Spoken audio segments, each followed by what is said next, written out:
السلام علیکم ورحمۃ اللہ وبرکاتہ۔ کیا حال ہے؟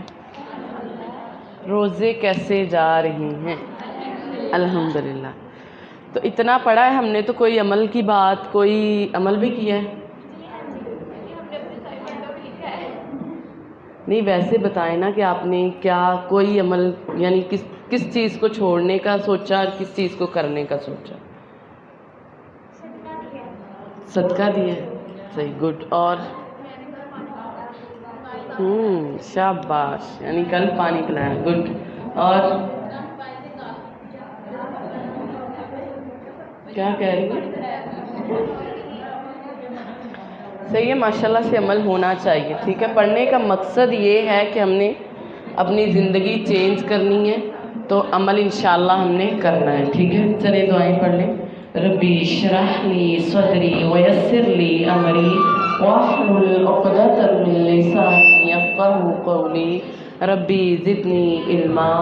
اللہم فقہنا فی الدین اللہم فقہنا فی الدین اللہم فقہنا فی الدین اللہم انا اسألک علما نافعا وعملا متقبلا ورزقا طیبا وعملا صالحا۔ اعوذ باللہ من الشیطان الرجیم، بسم اللہ الرحمن الرحیم۔ قال الملأ الذین استکبروا من قومہ لنخرجنک یا شعیب۔ اس کی قوم میں سے ان سرداروں نے کہا جو بڑے بنے ہوئے تھے، اے شعیب علیہ السلام، ہم تجھے ان لوگوں کو جو تیرے ہمراہ ایمان لائیں ہیں اپنی بستی سے ضرور نکال دیں گے، یا ہر صورت تم ہمارے دین میں واپس آؤ گے۔ اس نے کہا، کیا اگرچہ ہم ناپسند کرنے والے ہوں، یقیناً ہم نے اللہ پر جھوٹ باندھا اور ہم تمہاری ملت میں پھر آ جائیں، اس کے بعد کہ اللہ نے ہمیں اس سے نجات دی، اور ہمارے لیے ممکن نہیں ہے کہ اس میں پھر آ جائیں، مگر یہ کہ اللہ چاہے، اور جو ہمارا رب ہے، اور ہمارے رب نے ہر چیز کا علم سے احاطہ کر رکھا ہے، اور ہم اللہ ہی پر بھروسہ کرتے ہیں۔ وعلی اللہ توکلنا ربنا افتح بیننا وبین قومنا بالحق وانت خیر الفاتحین۔ اور ہم اللہ پر بھروسہ کرتے ہیں، اے ہمارے رب، ہمارے درمیان اور ہماری قوم کے درمیان حق کے ساتھ فیصلہ کر دے، اور تو سب فیصلہ کرنے والوں سے بہتر ہے۔ اور اس کی قوم میں سے ان سرداروں نے کہا جنہوں نے کفر کیا کہ بے شک اگر تم شعیب کے پیچھے چلے تو بے شک تم اس وقت خسارہ اٹھانے والوں میں سے ہو جاؤ گے۔ تو انہیں زلزلے نے پکڑ لیا، پھر انہیں اپنے گھر میں اس حال میں صبح کی کہ گرے پڑے تھے۔ وہ لوگ جنہوں نے شعیب علیہ السلام کو جھٹلایا گویا وہ اس میں رہے ہی نہ تھے، وہ لوگ جنہوں نے شعیب علیہ السلام کو جھٹلایا وہی خسارہ اٹھانے والے تھے۔ پھر وہ ان سے واپس لوٹا اور اس نے کہا، میری قوم، بے شک یقیناً میں نے تمہیں اپنے رب کے پیغامات پہنچا دیے ہیں، اور اس نے تمہاری خیر خواہی کی، تو میں نہ ماننے والوں لوگوں پر سب کیسے غم کروں، یعنی جو کیسے مایوس ہو جاؤں جو مانتے نہیں ہیں۔ تو اس میں پہلی بات تو ہمیں جو پتہ چلتی ہے کہ ہر طبقے کے اندر ہر نبی کی مخالفت کرنے کے لیے جو خوشحال طبقہ ہے اس نے ہی مخالفت کی، ہر نبی کی، کیونکہ جتنے بھی خوشحال لوگ تھے انہوں نے اس کی مخالفت کی، تو اللہ رب العزت نے ان کا پھر ساتھ دیا۔ حضرت شعیب علیہ السلام کی قوم بھی مانتی نہیں ہے اللہ کو، یعنی وہ اللہ رب العزت کو مانتی تھی لیکن دین میں اپنی مرضیاں کرتی تھی۔ شعیب علیہ السلام کی قوم جو تھی نا، وہ اللہ کو مانتی ضرور تھی لیکن دین میں اپنی مرضیاں کرتی تھی، یعنی انہوں نے خود کو دیندار بھی کہتے تھے لیکن دین کے پردے کی اوٹ میں جو ہے وہ بڑے بڑے گناہوں کو بھی وہ کر رہے ہوتے تھے، غلطیاں سر انجام دے رہے ہوتے تھے۔ تو اللہ رب العزت کی ذات نے فرمایا، اور وہ اب جب انہوں نے دیکھا کہ شعیب علیہ السلام اور اس کے ساتھی مان ہی نہیں رہے تو انہوں نے ان کو دھمکیاں دینی شروع کر دی۔ جب دھمکیاں دینی شروع کی تو اللہ رب العزت کی وجہ سے انہوں نے دھمکیاں دی، تو وہ کہتے آپ ایسا کریں، آپ چھوڑ دیں۔ تو فرمایا نہیں، ہم اللہ کو اور اس کے دین کو کیسے چھوڑ سکتے ہیں؟ تو جس کے اندر ایمان کی مٹھاس ہوتی ہے وہ کبھی بھی اس چیز کو نہیں چھوڑ سکتا، کیونکہ نبی صلی اللہ علیہ وسلم نے فرمایا کہ 3 باتیں جس میں ہوں گی وہ ایمان کی مٹھاس کو پالے گا۔ تو دعا کرو اللہ یہ تینوں باتیں اگر ہیں تو مبارک ہے، اگر نہیں ہے تو اللہ تینوں باتیں ہمارے اندر یہ لے آئے۔ کون کون سی؟ نمبر 1 فرمایا اللہ اور اس کا رسول اس کے نزدیک ہر چیز سے محبوب ہو۔ نمبر 2، اور یہ آدمی جب کسی سے محبت کرے یا صرف اللہ کے لیے کرے، تو جب بھی کسی سے محبت کرتا ہے تو صرف اللہ کے لیے، اور کفر میں دوبارہ لوٹنے کو اس طرح ناپسند کرے جیسے وہ آگ میں پھینکے جانے کو پسند کرتا ہے۔ تو ایسا ہی ہمارا ایمان ہونا چاہیے کہ ہم کفر میں لوٹنے کو اتنا ناپسند کریں، کیونکہ شعیب علیہ السلام ان کو دین کی، وہ اپنے آپ کو دیندار تو کہتے تھے، لیکن شعیب علیہ السلام نے ان سے کہا کہ تم ایسے کرو، تم جو ہے وہ ناپ تول میں کمی مت کرو، اور وہ کہتے تھے کہ یہ ہو ہی نہیں سکتا، تجارت میں دھوکہ نہ ہو تو نفع کیسے آئے گا؟ تو اصل میں وہ دھوکہ کرنا چاہتے تھے، وہ کہتے تھے دھوکہ کریں گے، تھوڑا بہت ہیر پھیر کر کے تجارت کریں گے تو نفع آئے گا نا۔ تو اللہ رب العزت نے فرمایا یہ ایسا نفع نہیں ہوتے، اور جو ایسی کمائیاں ہوتی ہیں وہ آخر میں جا کر کے ان کی تباہی ہی ہوتی ہے۔ وَمَا أَرْسَلْنَا فِي قَرْيَةٍ مِّن نَبِيٍّ، اور ہم نے کسی بستی میں کوئی نبی نہیں بھیجا مگر اس کے رہنے والوں کو تنگی اور تکلیف کے ساتھ پکڑا تاکہ وہ گڑ گڑائیں۔ تو اللہ رب العزت فرما رہے کوئی نبی نہیں بھیجا مگر اس لیے کہ وہ گڑ گڑائیں، اللہ کی طرف آ جائیں، کیونکہ اللہ رب العزت نے جو ہے وہ انسان کو اس دنیا میں بھیجا ہے، تو اس کا بھیجنے کا مقصد یہ ہے کہ اس کی طرف رجوع کیا جائے، اس کی بارگاہ الہی میں گڑ گڑایا جائے، اس کے سامنے دعائیں کی جائیں۔ تو اس لیے اللہ رب العزت کی ذات فرما رہی ہے تو اللہ کے سامنے جھکنا چاہیے، اس کی طرف آنا چاہیے، یہ نہیں کہ جو دل میں آ رہا ہے جو کر رہے ہیں وہ ہم نے کرنا ہے، نہیں، دل کی بات جو ہے وہ نہیں ماننی۔ دین کے مقابلے میں اگر کوئی دل کی بات آ جاتی ہے تو اللہ سے ہمیشہ دعا کیا کریں کہ اللہ ہمیں ثابت قدمی دے، کیونکہ اللہ کے نبی صلی اللہ علیہ وسلم بھی یہ دعا کثرت سے مانگتے ہوتے تھے کہ یا مقلب القلوب ثبت قلبی علی دینک، اے اللہ اے دلوں کو پھیرنے والے میرے دل کو اپنے دین پر ثابت قدم رکھیں۔ تو ایک دفعہ میرے ساتھ دعا دہرائیں، کون سی ہے؟ یا مقلب القلوب ثبت قلبی علی دینک، یاد رہے گی؟ تو اس کو اب آپ لوگوں نے زیادہ پڑھا کرنا ہے کہ اللہ جیسے رمضان میں ہماری حالت ہے یہ حالتیں بدلے نہ، ہمارے دلوں کو دین پہ ثابت قدم رکھنا۔ اللہ کے نبی صلی اللہ علیہ وسلم فرماتے تھے، کہتے ایک دفعہ صحابہ نے عرض کی کہ اللہ کے نبی صلی اللہ علیہ وسلم ہم آپ پر اور آپ کی تعلیمات پر ایمان لائے ہیں، کیا آپ کو ہمارے متعلق کسی چیز کا خطرہ ہے؟ یعنی ہم ایمان لائے ہیں، آپ کو مانتے ہیں، تو کیا آپ کو ہمارے متعلق کسی چیز کا خطرہ کہ ہم پھر جائیں گے؟ تو آپ صلی اللہ علیہ وسلم نے فرمایا ہاں، کس کا؟ دل کا، کیونکہ دل رحمان کی 2 انگلیوں کے درمیان ہے، جس طرف چاہے اس کو بدل دے۔ تو اس لیے ہمیشہ اللہ سے دعا مانگتے رہنا چاہیے، کیونکہ دل ایک لمحے میں پلٹ جاتا ہے اور ایمان سے کفر کی طرف الٹ سکتا ہے اگر ہم لوگ جو ہے وہ ایمان کی حلاوت ہمارے اندر نہ ہوئی، اگر ایمان کی وہ تڑپ، وہ دین کے لیے جذبے ہمارے اندر نہ ہوئے، تو وہ نہ ہو کہ دل ہمارا جو ہے وہ پلٹ جائے۔ حضرت ابو درداء رضی اللہ تعالیٰ عنہ، جبیر بن نفیر کہتے ہیں کہ جب میں حمص میں تھا نا تو میں حضرت ابو درداء رضی اللہ تعالیٰ عنہ کے گھر گیا، وہ اپنی مسجد میں کھڑے ہو کر نماز پڑھ رہے تھے۔ جب وہ تشہد میں بیٹھے تو نفاق سے اللہ عز و جل کی پناہ مانگ رہے تھے، کہتے تھے اللہ مجھے نفاق سے بچا لے۔ جب انہوں نے سلام پھیرا نا تو میں نے کہا ابو درداء اللہ آپ کو معاف کرے، آپ کا نفاق سے کیا تعلق ہے؟ یعنی آپ تو منافقت سے آپ کو اتنا کیوں ڈر لگ رہا ہے کہ حالانکہ آپ تو اتنا جو ہے وہ بچتے ہیں اس بات سے؟ انہوں نے فرمایا کہ اللہ مغفر، اللہ تو معاف کر دینا، اور کہتے ہیں اللہ کی قسم ایک آدمی ایک گھڑی میں ہی ایک فتنے میں ڈال دیا جاتا ہے، یعنی 1 سیکنڈ نہیں لگتا اس کو فتنے میں ڈال دیا جاتا ہے اور اپنے دین سے پھر جاتا ہے۔ یعنی بعض اوقات انسان کو شیطان ایسے وسوسے میں ڈالتا ہے، اس کے دل میں ایسا وسوسہ آتا ہے کہ وہ کہیں سے کہیں پہنچ جاتا ہے۔ اس لیے فرمایا کہ ہمیشہ استقامت اللہ رب العزت سے مانگنی چاہیے کہ اللہ رب العزت استقامت دے ہر کام میں۔ اب فرمایا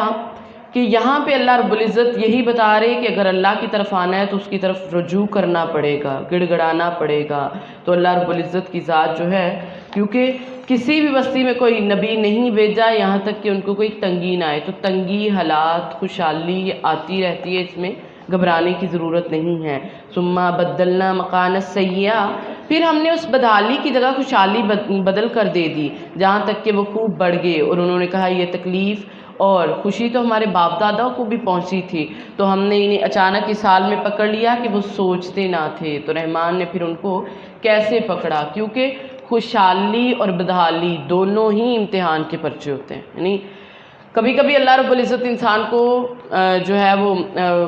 اس کو آزما رہے ہوتے ہیں تنگی دے کے. اب جب تکلیف میں انسان ہوتا ہے نا، تب تو اس کو سمجھ آ جاتی ہے، وہ سمجھتا ہے کہ یہ میرے اوپر امتحان ہے اور یہ میرے اوپر آزمائش ہے، اور شاید کوئی میرے سے کوئی غلطی ہوگی ہے، کسی وجہ سے اللہ نے مجھے آزمائش میں ڈالا ہے. لیکن جب اس کو خوشحالی آ جاتی ہے، اس کے اوپر نعمتوں کی فراوانی آتی ہے، تو انسان بھول جاتا ہے. بھول کے کیا کہتا ہے یہ تو میرے اللہ کا کرم ہے، اللہ رب العزت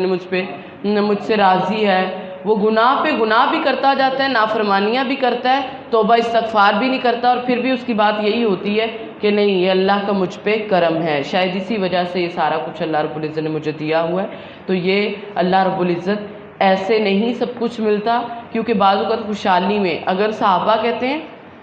کہ صحابہ کو اگر نعمتیں زیادہ ملتی نا، یعنی امن زیادہ ملتا، تو وہ ڈرنے لگ جاتے تھے. وہ کہتے تھے کہیں یہ اللہ کی طرف سے ڈیل تو نہیں ہے، یہ کوئی اس کا استدراج نہ ہو کہ یہ کرنے کے بعد وہ ہمیں پکڑ لے. یعنی ان کو ڈر لگتا تھا. تو کیا ہم بھی کبھی ایسے ڈرے ہیں کہ اللہ رب العزت نے ہم پہ نعمتیں ہوں اور ہم کہیں کہ شاید اس میں کوئی اللہ رب العزت کا استدراج نہ ہو، یہ اللہ کی ذات ہمیں ازماری نہ ہو؟ تو اگر یہ دونوں حالتوں میں اللہ کا ہمیشہ شکر کرنا چاہیے، خوف میں بھی اور غم میں بھی، بدحالی میں خوشحالی میں اللہ رب العزت کی طرف رجوع کرنا چاہیے.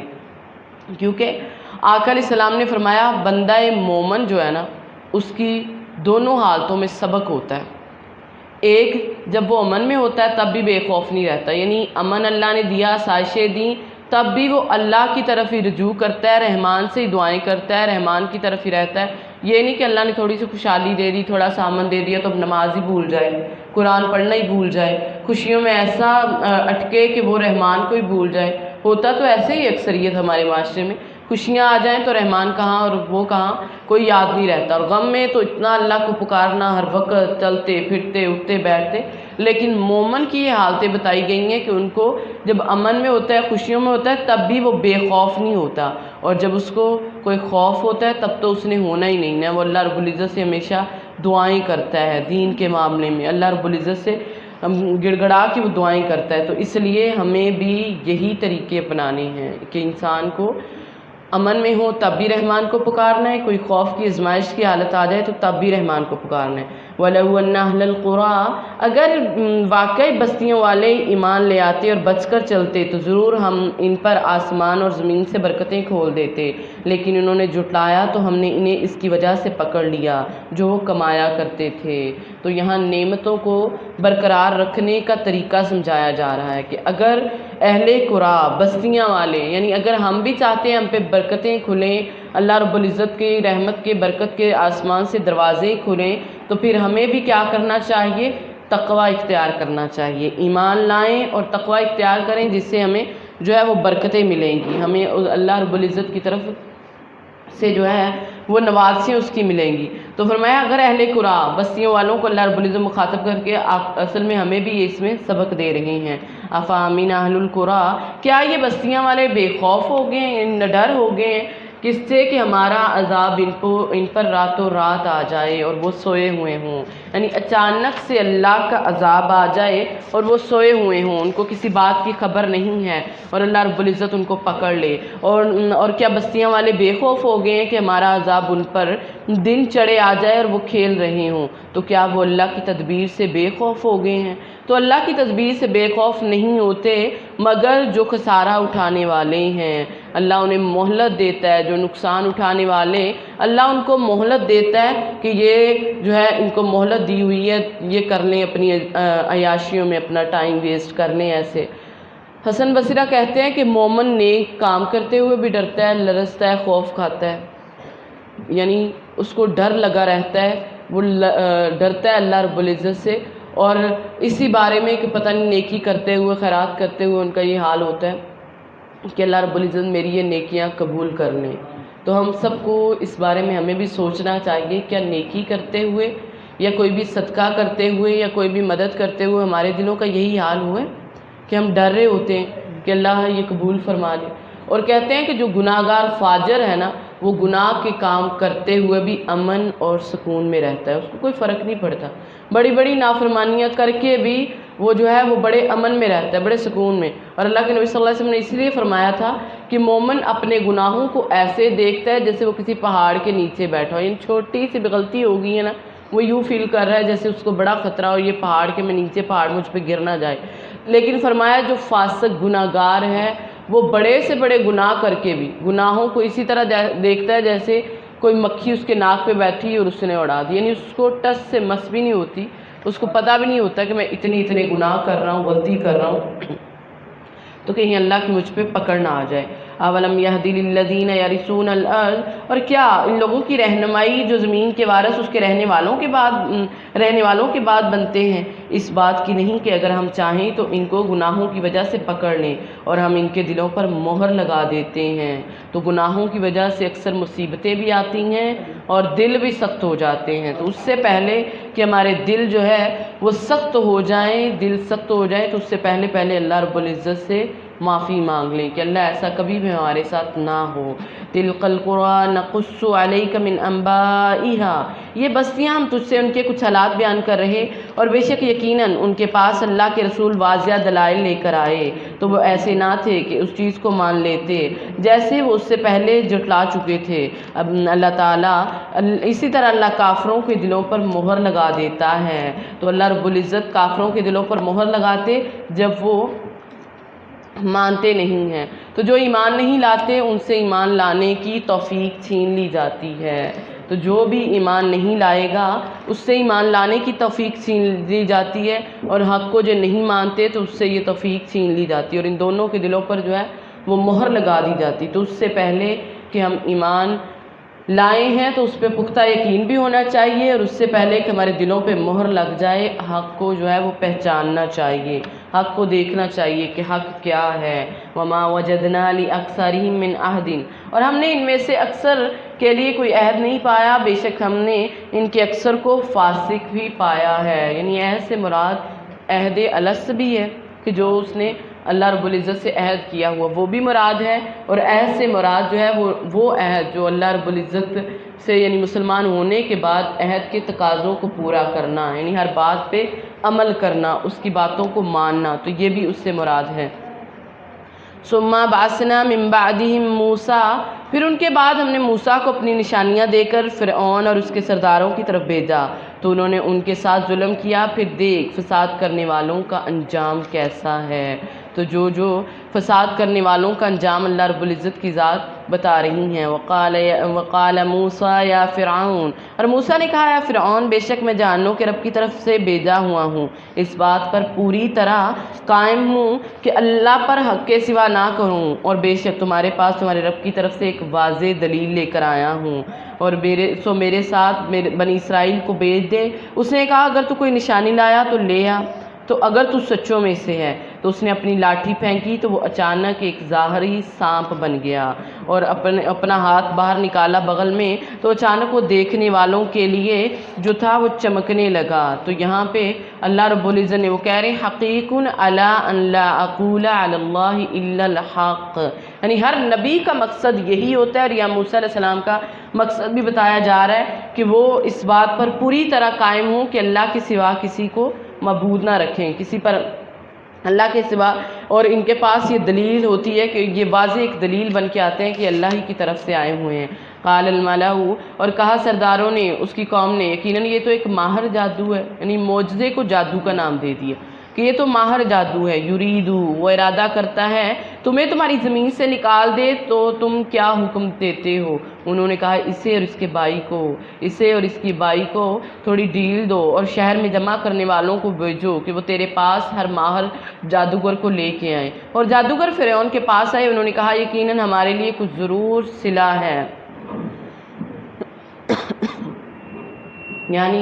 ہمارے لیے ضرور کوئی اس میں کوئی بدلہ ہوگا اگر ہم غالب آئیں۔ تو اس نے کہا ہاں یقیناً ضرور، تو پھر میرے مقرب جو لوگ ہیں ان میں سے ہو جاؤ گے۔ انہوں نے کہا اے موسیٰ تو پھینک یا ہمیں اس کو پھینکنے والے، یعنی تو ڈالتا ہے یا ہمیں اس کو ڈالنے والے؟ تو کہا تم پھینکو۔ جب انہوں نے پھینکا تو لوگوں کی آنکھوں پر جادو کر دیا اور انہیں سخت خوفزدہ کر دیا، اور وہ بہت بڑا جادو لے کے آئے۔ وَأَوْحَيْنَا إِلَىٰ مُوسَىٰ أَنْ أَلْقِ عَصَاكَ، اور ہم نے موسیٰ کی طرف وہی کی کہ اپنی لاٹھی پھینک، تو اچانک وہ ان چیزوں کو نگلنے لگی جو جھوٹ موٹ وہ بنا رہے تھے، بس حق ثابت ہو گیا اور باطل ہو گیا جو وہ کر رہے تھے۔ تو اس موقع پر وہ مغلوب ہو گئے اور ذلیل ہو کر واپس ہوئے، اور جادوگر سجدے میں گر گئے، سجدے میں گرے اور کہنے لگے قالوا آمنا برب العالمین رب موسیٰ و ہارون، کہ بے شک ہم ایمان لائے جو رب ہے جہان کا اور جو رب ہے موسیٰ اور ہارون کا، ہم اس کے ساتھ ایمان لے کے آئے۔ قال، کہا فرعون نے کہ تم اس پر اس سے پہلے ایمان لے آئے کہ میں تمہیں اجازت دوں؟ بے شک یہ تو ایک چال ہے جو تم نے اس شہر میں چلی تاکہ تم اس سے اس کے رہنے والوں کو نکال دو، سو تم جلد جان دو گے، یقیناً میں ضرور تمہارے ہاتھ اور تمہارے پاؤں مخالف سمت سے بری طرح کاٹوں گا، پھر یقیناً تم سب کو ضرور بری طرح سولی دوں گا۔ اور اس نے کہا یقیناً اپنے ہی رب کی طرف لوٹنے والے ہیں، یہ جادوگروں نے کہا کہ ہم یقیناً اپنے ہی رب کی طرف لوٹنے والے ہیں، اور تو ہم سے اس کے سوا کس چیز کا بدلہ لے رہا ہے کہ ہم اپنے رب کی آیات پر ایمان لائے جب وہ ہمارے پاس آئیں؟ اے رب ہمارے، ان کی دعا کیا تھی ربنا افرغ علینا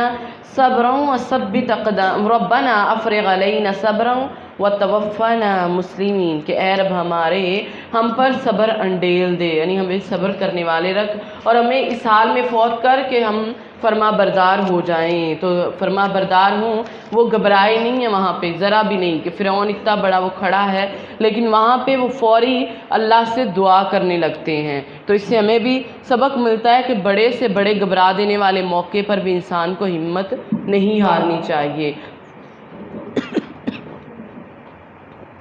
فوری اس کو اللہ کی طرف جو ہے وہ رجوع کرنا چاہیے، اللہ کی طرف آنا چاہیے، اور یہی دعا یاد رکھیں کہ جب بھی کوئی مشکل آ جائے تو یہی دعا پڑھنی ہے ربنا افرغ علینا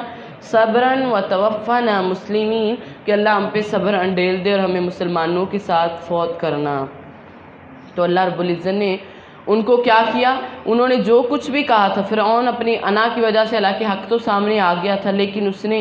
اپنی انا کی وجہ سے وہ سارا کچھ جو تھا وہ کر رہا تھا، ان کو دھمکیاں دینے لگ گیا کہ تم لوگ یہ کیا کر رہے ہو۔ لیکن اس کو جب انہوں نے کہا کہ ہم لوگ کبھی بھی پیچھے نہیں ہٹیں گے تو پھر فرعون ذلیل ہو گیا، اس کی دھمکیاں بیکار ہو گئیں، اور اس کو کیونکہ جو جادوگر تھے ان کو تو پتہ تھا کہ ہم لوگوں نے کیسے رسیوں کے اوپر پارا لگایا اور کیسے پھینکا دھوپ میں اور وہ حرکت کرنے لگی ہیں، ان سب کی آنکھوں پہ جادو کر دیا، لیکن حقیقت میں ان کو جو نگل گیا وہ یقیناً ایک سانپ تھا، اور ان کو پتہ چل گیا کہ یہ بالکل ٹھیک ہے، یہ بالکل صحیح ہے، اس لیے وہ فوری سے جو ہے وہ ایمان لے آئے۔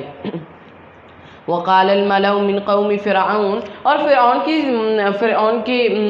کی قوم کے سرداروں نے کہا کہ کیا تو موسیٰ اور اس کی قوم کو چھوڑے گا تاکہ وہ زمین میں فساد پھیلائیں اور وہ تجھے اور تیرے معبودوں کو چھوڑ دیں؟ اس نے کہا ہم ان کے بیٹوں کو بری طرح قتل کریں گے، یعنی اب ان کے جو سردار تھے ارد گرد کے، ان کو یہ ہو گیا کہ کیونکہ جادوگر جو تھے اس دور کے اندر جادو عروج پہ تھا، اور ان کو پتہ تھا کہ جادوگر جو ہیں وہ پوری سلطنت میں پھیلے ہوئے ہیں، تو جہاں جائیں گے جائیں گے ان کے جتنے پیروکار ہیں وہ سارے کے سارے ایمان لے آئیں گے، اس لیے وہ جلدی سے فرعون کو بہانے کر کے عذر پیش کرنے لگے۔ کیا کہتے ہیں؟ کہتے کیا تو ان کو ایسے ہی چھوڑ دے گا کہ زمین میں وہ فساد کریں اور تجھے اور تیرے معبودوں کو چھوڑ دیں؟ اس نے کہا ہم ان کے بیٹوں کو بری طرح قتل کریں گے، ہم ان کے بیٹوں کو بری طرح قتل کریں گے۔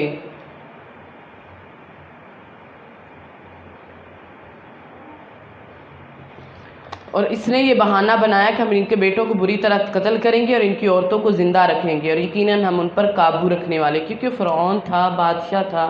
تو اس نے کہا کہ ہم تو ان پر قابو رکھیں گے۔ قال موسیٰ لقومہ استعینوا باللہ، اور کہا موسیٰ علیہ السلام نے اپنی قوم سے کہ اللہ سے مدد مانگو اور صبر کرو۔ موسیٰ علیہ السلام نے اپنی قوم سے کہا کہ اللہ سے مدد مانگو اور صبر کرو، اور بے شک زمین جو ہے وہ اللہ ہی کے لیے ہے، یعنی پریشان نہیں ہونا،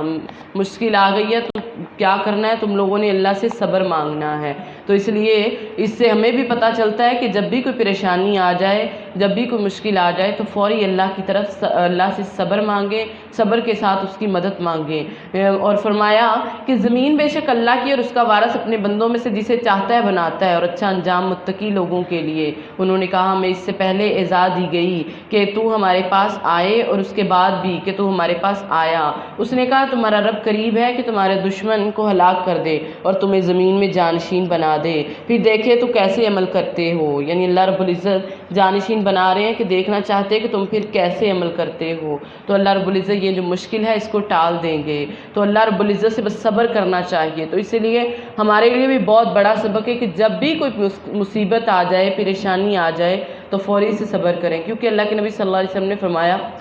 آقا علیہ السلام فرماتے ہیں جسے انتہائی پریشانی ہو، ضرورت ہو، مشکل آئے، فرمایا اور وہ اس کو لوگوں پر پیش کرے، یعنی بجائے اس کے کہ وہ اللہ کی طرف آتا ہے وہ لوگوں کے پر پیش کرے، لوگوں کو سنائے، لوگوں سے مدد مانگے، تو فرمایا اللہ اس کی حاجت کو کبھی دور نہیں کریں گے، یعنی اس کی پریشانی مصیبت کو دور نہیں کریں گے جو لوگوں کی طرف آتے ہیں۔ ہاں اس کے برعکس جب کسی انسان کو کوئی مصیبت پہنچے اور وہ صبر کرنے والا ہو اس مصیبت پر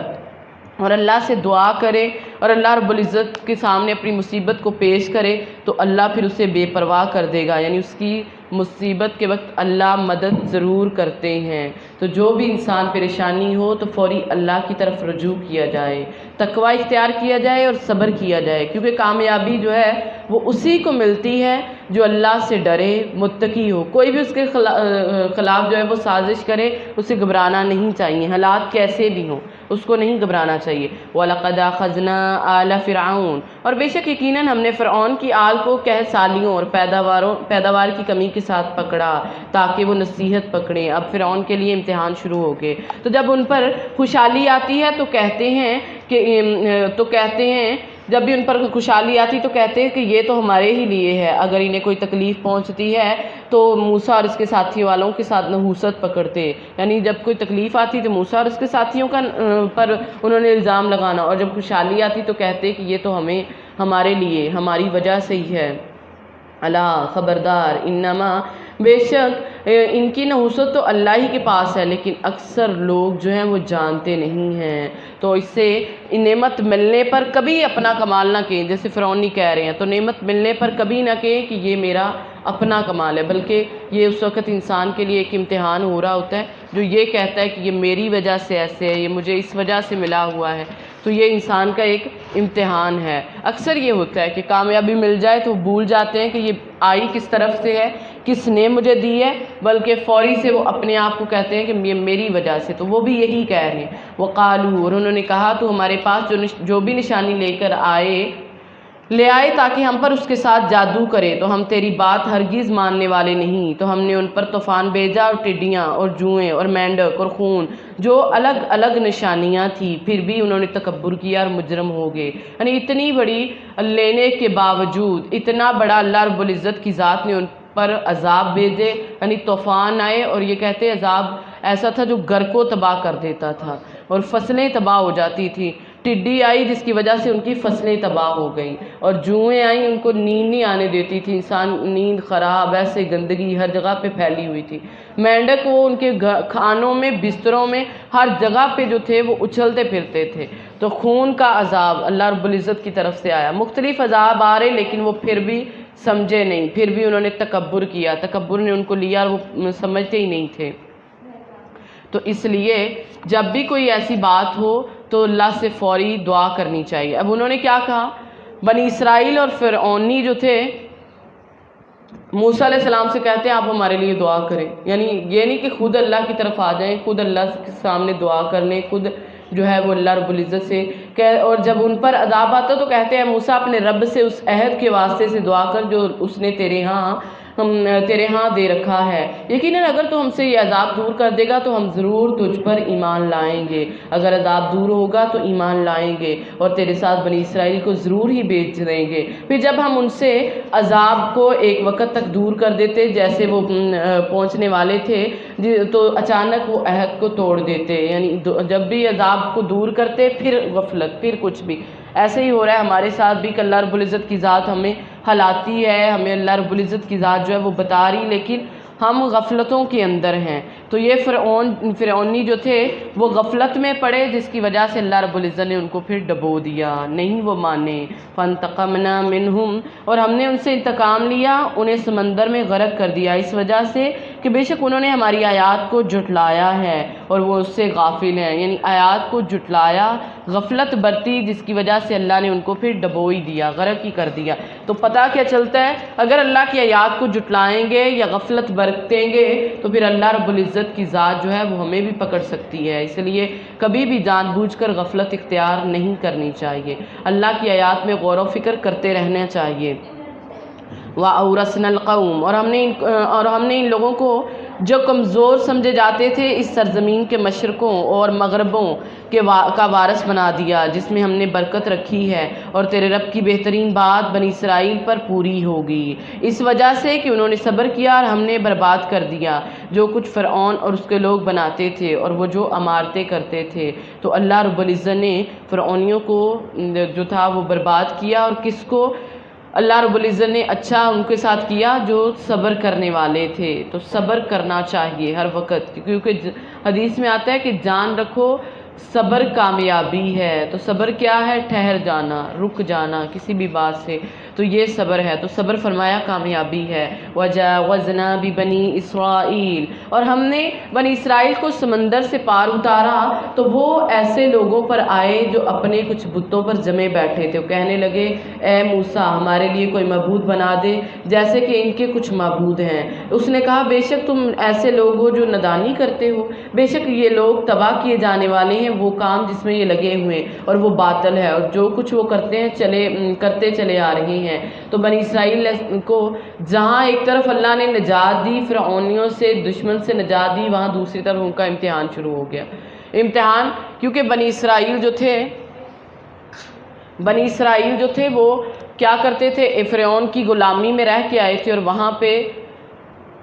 فرعون کی غلامی میں رہ کے آئے، اور وہاں پہ جا کر کے وہاں پہ کیونکہ گائے کی پوجا ہوتی تھی، اور وہ جب انہوں نے دیکھا کہ یہاں پہ لوگ بتوں کی پوجا کر رہے ہیں، تو اتنی غلامی کے بعد اب وہ عبادت بھی ان کی متاثر ہوئی تھی، تو اب وہ آئے اور آ کر کہتے ہیں کہ ایسے کرو ہمارے لیے ایک بت بنا دو، ہمارے لیے کوئی ایسا معبود بناؤ جس کی ہم عبادت کریں، یعنی جو سامنے ہو۔ تو موسیٰ علیہ السلام ان کو کہہ بھی رہے ہیں کہ یہ جو بت انہوں نے بنائے ہیں یہ تو کچھ بھی نہیں ہے، یہ لوگ تو نادان ہیں، ان کو تو اللہ کا عذاب آ جائے گا، کیونکہ اکثر جو ہے وہ انسان جہالت کی وجہ سے یہ سارا کچھ کرتا ہے، اور سب سے بڑی جہالت یہ ہوتی ہے کہ انسان اپنے اصل خالق، اپنے الہ، اپنے معبود سے بے خبری اور لا علمی کرتا ہے، یعنی کتنا بھی پڑھا لکھا ہو لیکن اپنے پیدا کرنے والے کو بھول جاتا ہے، تو جو شرک کرتا اور خالق کے ساتھ شریک ٹھہراتا ہے۔ عبداللہ بن مسعود کہتے ہیں کہ میں نے نبی صلی اللہ علیہ وسلم سے پوچھا کہ اللہ کے نبی صلی اللہ علیہ وسلم سب سے بڑا گناہ کیا ہے، یعنی سب سے بڑا ہمارے ہاں گناہ کیا؟ تو آپ نے فرمایا کہ اللہ کے ساتھ کسی کو شریک ٹھہرانا وہ سب سے بڑا گناہ ہے، جو اس نے تمہیں پیدا کیا تم اس کے ساتھ شریک ٹھہراؤ، یہ سب سے بڑا گناہ۔ اب ان کو ایک تو سہولت مل گئی، ایک ان کو جو تھا وہ آزادی ملی، دوسرا ان کا امتحان شروع ہو گیا، اب کہنے لگے ہمارے لیے معبود بناؤ۔ تو اس سے پتہ چلتا ہے کہ بعض اوقات ایک پریشانی جو ہوتی ہے اس میں بھی خیر ہوتی ہے، کیونکہ پریشانی کے بعد جو ہے اللہ کوئی آپ کو اتنی یعنی دنیا کی وہ چیزیں دے کہ جس میں آپ کھو ہی جائیں اور اللہ کو بھول ہی جائیں۔ کل کہہ دیجئے اغیر اللہ، کیا کہہ دیجئے کہ میں اللہ کے سوا تمہارے لیے کوئی معبود بناؤں، حالانکہ اس نے تمہیں جہانوں پر فضیلت دی، یعنی اس نے تمہیں اتنا بڑا مقام دیا، لوگوں کے لیے تمہیں چن لیا، دنیا کی امامت بخشی، اور تم پھر کیا کہتے ہو، کس چیز کے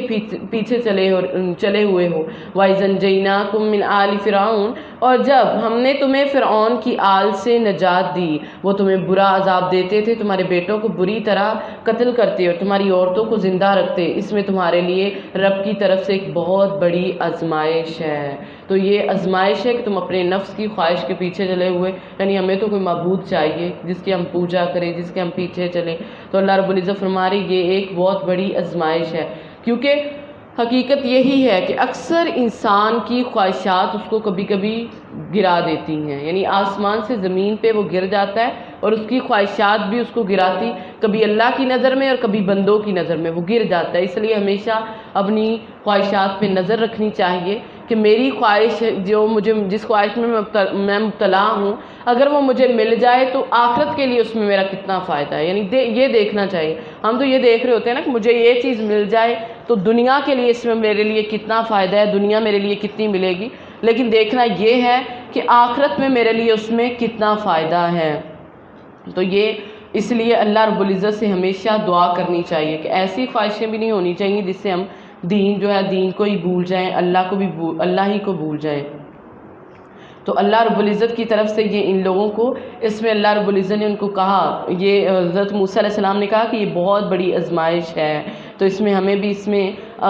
جو ہے وہ سبق لینا چاہیے کہ ان واقعات میں جو قوموں کے آئے ہیں، کبھی امن، کبھی عذاب، کبھی نعمتیں، کبھی آزمائش، کچھ بھی جو آتا ہے تو ان سے سبق سیکھنا کہ ہمیں جو اللہ رب العزت نے نعمتیں دے رکھی ہیں ہم اس کی قدر کرتے ہیں کہ نہیں کرتے۔ اگر نہیں کرتے تو دعا کرو اللہ ہمیں اس کی قدر سکھا دے، اللہ ہم ان کا حق ادا کرنے لگ جائیں، ورنہ کبھی کبھی نعمتیں جب ان کی قدر نہیں نہ کی جاتی وہ چھین بھی جاتی ہیں، یعنی چھین لی جاتی ہیں انسان سے جب اللہ کو پتہ چلتا ہے کہ یہ بندہ جو ہے یہ کر نہیں رہا۔ وَوَاعَدْنَا مُوسَىٰ، اور ہم نے موسیٰ علیہ السلام سے وعدہ لیا 30 راتوں کا اور اسے 10 راتوں کے ساتھ پورا کیا، سو اس کے رب کی مقرر مدت 40 راتیں پوری ہوگی۔ اور موسیٰ علیہ السلام نے اپنے بھائی ہارون سے کہا، اے میری قوم میں تو میرا جانشین ہے اور ان کی اصلاح کرنا اور جو فساد کرنے والے ان کے پیچھے نہ کرنا۔ تو موسیٰ علیہ السلام نے اپنے بھائی کو 2 باتیں سمجھائیں کہ اصلاح کرنا یعنی ان کو بھٹکنے نہ دینا، نمبر 2 جو فساد کر رہے ہیں ان کے پیچھے ان کو جو پیچھے نہ چلنا، یہ جو فسادی دنیا میں فساد کر رہی ہیں۔ تو اللہ رب العزت نے موسیٰ علیہ السلام کو مقام دیا، اور یہ کہتے ہیں کہ ہارون علیہ السلام موسیٰ علیہ السلام سے 3 سال بڑے تھے، لیکن اس کے باوجود اللہ نے رسالت کے لیے موسیٰ علیہ السلام کو چنا۔ یہ اللہ کے فیصلے ہوتے ہیں، یہ ضروری نہیں کہ عمر میں کوئی چھوٹا ہے یا بڑا ہے یہ دیکھا جائے، عہدے میں کوئی بڑا ہے یا چھوٹا ہے یا قابلیت کی وجہ سے اللہ چنتے ہیں، نہیں، یہ بھی اللہ رب العزت کا ایک فضل ہوتا ہے۔ بیٹا ان کو روکنا۔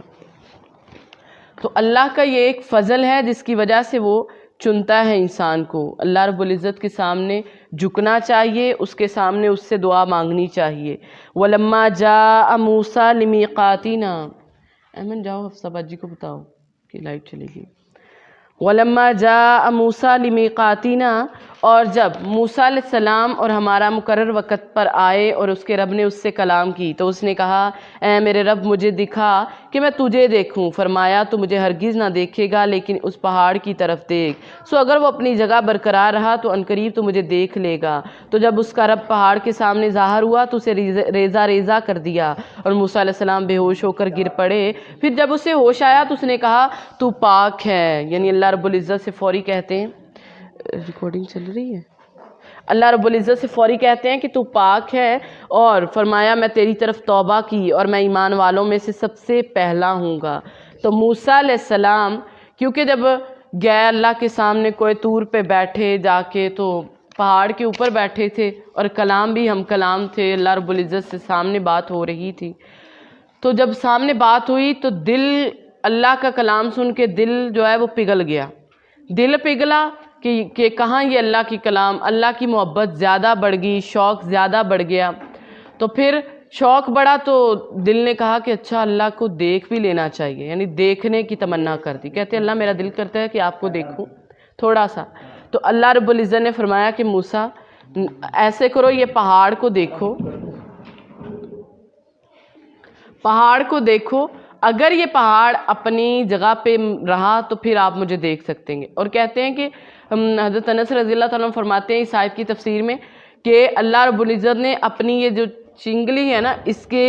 ایک ذرہ، اس سے بھی اس کے ایک ذرہ ایک کنارے کے برابر اپنا تجلی جو تھا وہ ڈالا، اور جیسے ہی وہ ڈالا گیا کنارے کے برابر تجلی تو پہاڑ ریزہ ریزہ ہو گیا، اور موسیٰ علیہ السلام جو تھے پہاڑ ریزہ ریزہ ہوا اور موسیٰ علیہ السلام اپنے رب سے رجوع کرنے لگے، فوری کہتے اللہ تو پاک ہے، اللہ رب العزت سے فوری معافی مانگ لی۔ یعنی بظاہر تو یہ کوئی غلط بات نہیں تھی کیونکہ اللہ رب العزت سے ملنے کا شوق تھا، دیکھنے کا شوق تھا، لیکن اللہ رب العزت کو دنیا کے اندر کوئی بھی دیکھ نہیں سکتا، ہاں قیامت کے دن اللہ رب العزت جو ہیں وہ ضرور جو اللہ کا بندہ اللہ کا پیارا ہے اللہ کا دیدار ان کو نصیب ہوگا، اور یہ انعام اللہ رب العزت نے قیامت کے دن اپنے بندوں کے لیے رکھا ہے کہ وہ ان کو اپنا دیدار کروائیں گے۔ قال یا موسیٰ، کہا اے موسیٰ، بے شک میں نے تجھے اپنے پیغامات اور اپنے کلام کے ساتھ لوگوں پر چن لیا، پس لے جو کچھ میں نے تجھے دیا ہے اور شکر کرنے والوں میں سے ہو جا۔ وَكَتَبْنَا لَهُ فِي الْأَلْوَاحِ، اور ہم نے اس کے لیے تختیوں میں ہر چیز کے بارے میں نصیحت اور ہر چیز کی تفصیل لکھ دی۔ سو انہیں قوت کے ساتھ پکڑ اور اپنی قوم کو حکم دے کہ ان کی بہترین باتوں کو پکڑے رکھے، ان قریب میں تمہیں نافرمانوں کے گھر دکھاؤں گا۔ تو نافرمانوں کے گھر سأصرف عن آیاتی، اور فرمایا ان قریب میں اپنی آیات سے ان لوگوں کو پھیر دوں گا جو زمین میں حق کے بغیر بڑے بنتے ہیں، اگر ہر نشانی دیکھ لیں تو بھی اس پر ایمان نہیں لاتے، اگر بلائی کا راستہ دیکھ لیں تو اسے راستہ نہیں بناتے، اور اگر گمراہی کا راستہ دیکھیں تو اسے راستہ بنا لیتے ہیں، یہ اس لیے کہ بے شک انہوں نے ہماری آیات کو جھٹلایا اور وہ اس سے غافل ہیں۔ تو غفلت کی وجہ سے اللہ رب العزت فرما رہے عنقریب وہ اس سے پھر جائیں گے، کیونکہ بعض اوقات تکبر جو ہے وہ ہدایت کے راستے میں رکاوٹ بن جاتا ہے۔ اللہ تعالیٰ ایسے لوگوں کو غور و فکر کی صلاحیت نہیں دیتا، حق سے ضد کی وجہ سے بھی انسان ہدایت سے محروم ہو جاتا ہے، تو نشانیاں نظر آئیں لیکن اس کو سمجھتے نہیں ہیں۔ تو تکبر جو ہے فرمایا یہ علم ان سے محروم اسی وجہ سے ہوا، تکبر کی وجہ سے، بے صبرا پن صبر نہیں تھا ان کے اندر، حق سے جو تھی وہ ضد تھی ان کو، تو اللہ رب العزت جو ہے اس لیے تکبر سے بچائے۔ فرمایا تکبر، آقا علیہ السلام نے فرمایا حضرت عمر بن عاص اور عبداللہ بن عمر کی ملاقات ہوئی، ان کی عبداللہ بن عمر اور عبداللہ بن عمر دونوں کی ملاقات مروا کے مقام پہ ہوئی۔ تو وہاں پہ جب انہوں نے ملاقات کی تو کافی دیر باتیں کرتے رہے، تو عبداللہ بن عمر چلے گئے اور عبداللہ بن عمر وہاں پہ بیٹھے اور بعد میں رونے لگ گئے۔ تو کہتے ہیں کہ لوگوں نے پوچھا آپ رو کیوں رہے ہیں؟ تو کہتے ہیں انہوں نے کہا کہ مجھے حضرت عبداللہ بن عمر بن عاص مجھے ایک حدیث بتا کے گئے ہیں، وہ کہتے ہیں کہ اللہ کے نبی صلی اللہ علیہ وسلم نے فرمایا کہ جس کے دل میں رائی برابر بھی تکبر ہوگا وہ جنت میں داخل نہیں ہو سکتا، اور ایسے لوگوں کو اللہ الٹے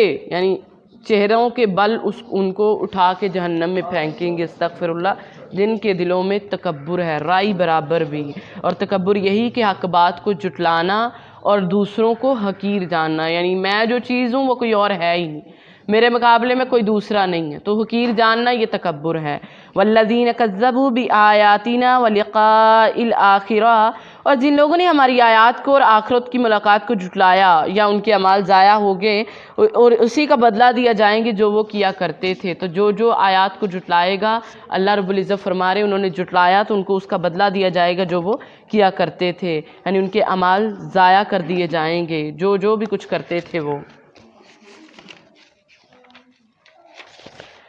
وَاتَّخَذَ قَوْمُ مُوسَىٰ، اور موسیٰ کی قوم نے اس کے بعد اپنے زیوروں سے ایک بچڑا بنایا، موسیٰ کی قوم نے اس کے بعد اپنے زیوروں سے ایک بچڑا بنا لیا جو ایک جسم تھا، جس کی گائے جیسی آواز تھی۔ کیا انہوں نے یہ نہیں دیکھا کہ بے شک نہ وہ ان سے بات کرتا ہے نہ انہیں کوئی راستہ بتاتا ہے؟ انہوں نے اسے پکڑا اور وہ ظالم تھے، اور جب وہ پشیمان ہوئے اور انہوں نے دیکھا کہ بے شک وہ تو گمراہ ہو گئے، تو انہوں نے کہا کہ یقیناً اگر ہمارے رب نے ہم پر رحم نہ کیا تو ہمیں نہ بخشا جائے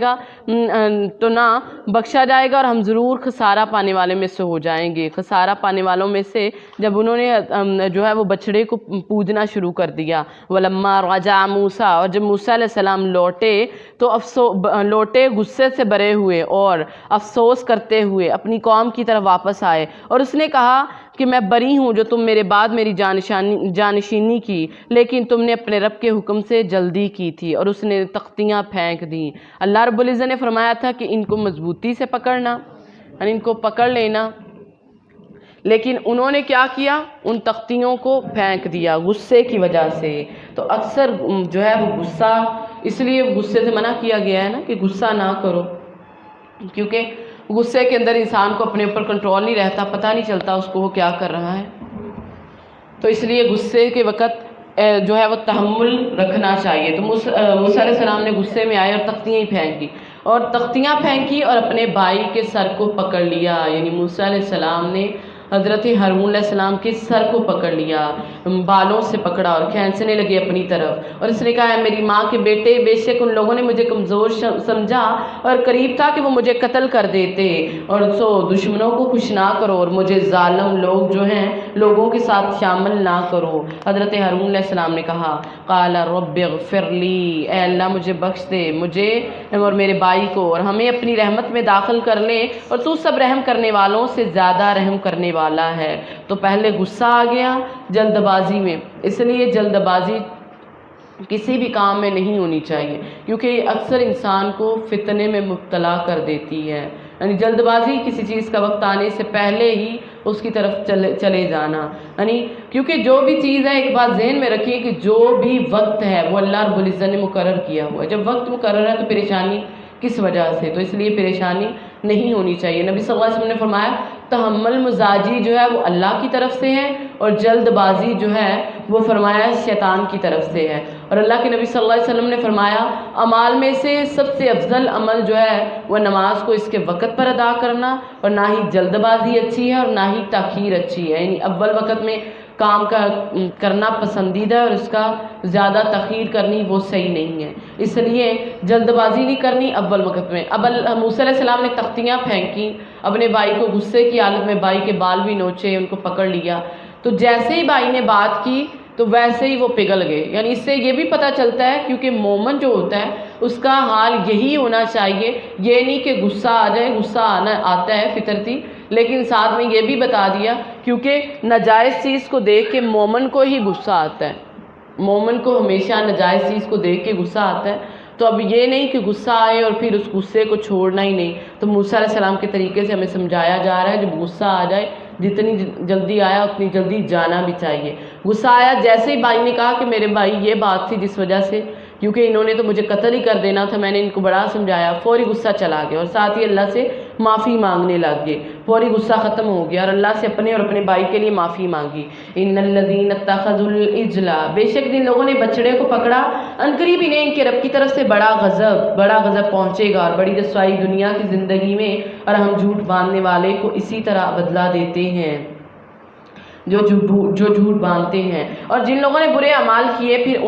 ان کے بعد توبہ کر لی اور ایمان لے آئے، بے شک تیرا رب اس کے بعد ضرور بخشنے والا ہے۔ تو اللہ رب العزت بخشنے والے، نہایت رحم کرنے والے۔ جب موسیٰ کا غصہ ٹھنڈا ہو گیا تو اس نے تختیوں کو اٹھا لیا، اور ان کی تحریر میں ان لوگوں کے لیے ہدایت تھی اور رحمت تھی جو اپنے رب کی طرف سے ڈرتے تھے۔ تو دنیا اور آخرت کی ہر بلائی کی بنیاد اللہ کا ڈر ہے۔ تورات کے جو تھی وہ ہدایت تھی کس کے لیے؟ جو اپنے رب سے ڈرتے تھے۔ اور قرآن بھی ہم پیچھے پڑھ کے آئے ہیں، قرآن بھی کس کے لیے ہدایت ہے؟ ہدی للمتقین، یعنی قرآن بھی متقین کے لیے ہدایت ہے، اور یہ جو تورات تھی یہ بھی متقین کے لیے ہدایت تھی۔ وختار موسیٰ، اور موسیٰ نے اپنی قوم میں سے 70 آدمی ہمارے مقرر وقت کے لیے چنے۔ پھر جب انہیں زلزلے نے پکڑا تو اس نے کہا ہے میرے رب اگر تو چاہتا تو انہیں اس سے پہلے ہلاک کر دیتا، اللہ اگر تو چاہتا تو اس سے پہلے انہیں ہلاک کر دیتا اور مجھے بھی۔ کیا تو ہمیں اس وجہ سے ہلاک کرتا ہے کہ ہم میں سے بے وقوفوں نے جو کیا اس وجہ سے؟ یہ نہیں مگر تیری آزمائش جس کے ساتھ تو گمراہ کرتا ہے جسے چاہتا ہے، ہدایت بخشتا ہے جسے چاہتا ہے، اور تو ہی ہے ہمارا یار و مددگار، تو ہمیں بخش دے اور ہم پر رحم کر، اور تو بخشنے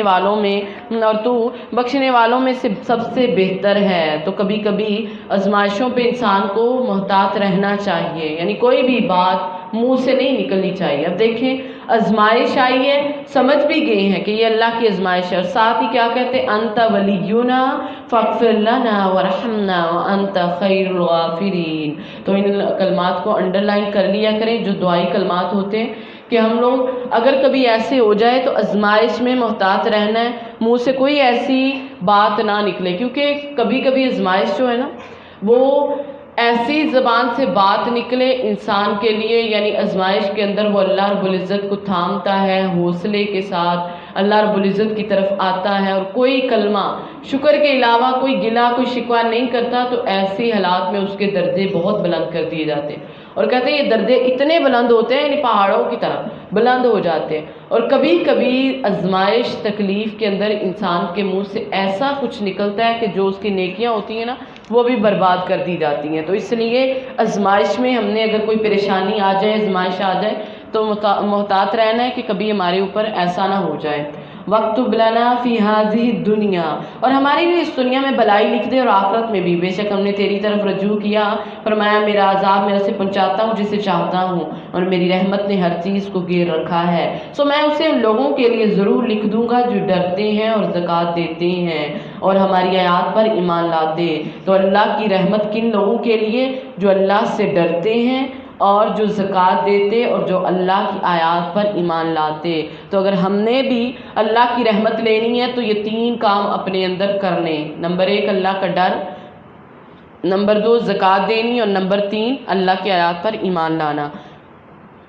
الذین یتبعون الرسول، اور وہ جو اس رسول کی پیروی کرتے ہیں جو امی نبی ہے۔ امی نبی سے مراد ہمارے نبی حضرت محمد صلی اللہ علیہ وسلم، کیونکہ آپ لکھ پڑھ نہیں سکتے تھے، اس کے باوجود آپ صلی اللہ علیہ وسلم پر اللہ تعالیٰ نے جو علم نازل کیا اس کی مثال نہیں، کہ وہ پڑھے لکھوں کے پاس بھی نہیں ہے جو علم نبی صلی اللہ علیہ وسلم کے پاس تھا۔ تو اس لیے اللہ رب العزت فرماتے ہیں اور جو اس رسول کی پیروی کرتے ہیں جو امی نبی ہیں، جسے وہ اپنے پاس تورات اور انجیل میں لکھا ہوا پاتے ہیں، جو انہیں نیکی کا حکم دیتے اور برائی سے روکتے اور ان کے لیے پاکیزہ چیزیں حلال کرتے اور ان پر ناپاک چیزیں حرام کرتے اور ان سے ان کا بوجھ اور توق اتارتے ہیں اور جو ان پر پڑے ہوئے، سو وہ لوگ جو اس پر ایمان لائے اسے قوت دی اور اس کی مدد کی اور اس کی نور کی پیروی کی، یعنی قرآن پاک کی جو اس کے ساتھ اتارا گیا، وہی لوگ جو ہیں وہ فلاح پانے والے ہیں، تو وہی لوگ کامیاب ہیں۔ تو جو یہ کرے گا،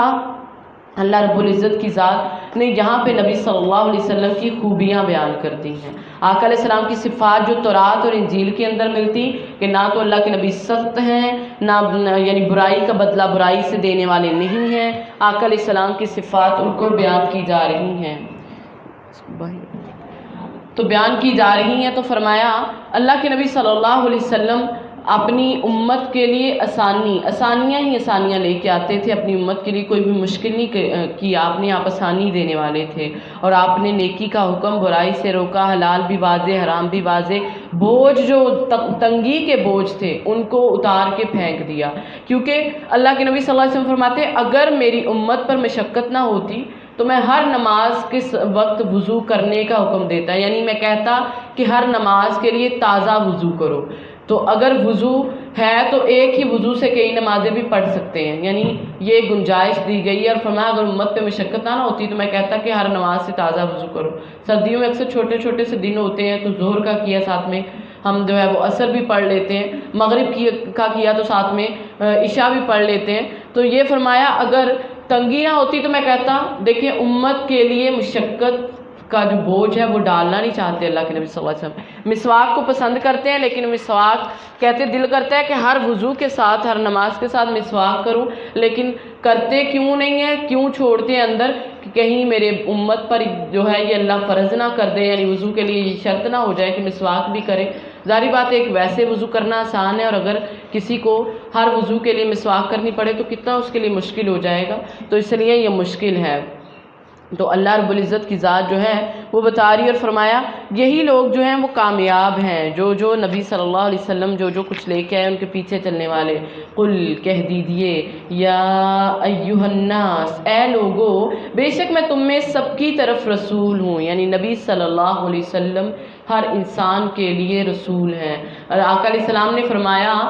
کہ آسمان اور زمین کے درمیان جتنی چیزیں ہیں وہ سب جانتے ہیں کہ میں اللہ کا رسول ہوں، سوائے نافرمان جنات اور انسانوں کے، یعنی انسان اور جنات جو ہیں وہی نہیں جانتے، باقی سب جانتے ہیں کہ میں اللہ کا رسول ہوں۔ اور فرمایا قسم ہے اس ذات کی جس کے ہاتھ میں میری جان ہے، محمد صلی اللہ علیہ وسلم کی، اس امت کا کوئی بھی یہودی یا نصرانی جو میرے بارے میں سنے پھر اس کے ساتھ جس کے ساتھ میں بھیجا گیا ہوں وہ اس پر ایمان نہ لائے تو اس کا ٹھکانہ جہنم ہے، استغفر اللہ۔ جو نبی صلی اللہ علیہ وسلم کے بارے میں سنے اور ایمان نہ لائے تو اس کا ٹھکانہ جہنم ہے۔ تو یہاں پہ اللہ رب العزت بتا رہے کہ آقا علیہ السلام تمام جہانوں کے لیے ہر ایک کے لیے رسول تھے، وہ اللہ کی آسمانوں اور زمین کی بادشاہی صرف اسی کی، اس کے سوا کوئی معبود نہیں، وہ زندہ ہے اور مارتا، وہ زندہ کرتا ہے اور مارتا بھی ہے، بس تم اللہ پر اور اس کے رسول نبی امی پر ایمان لاؤ، جو اللہ اور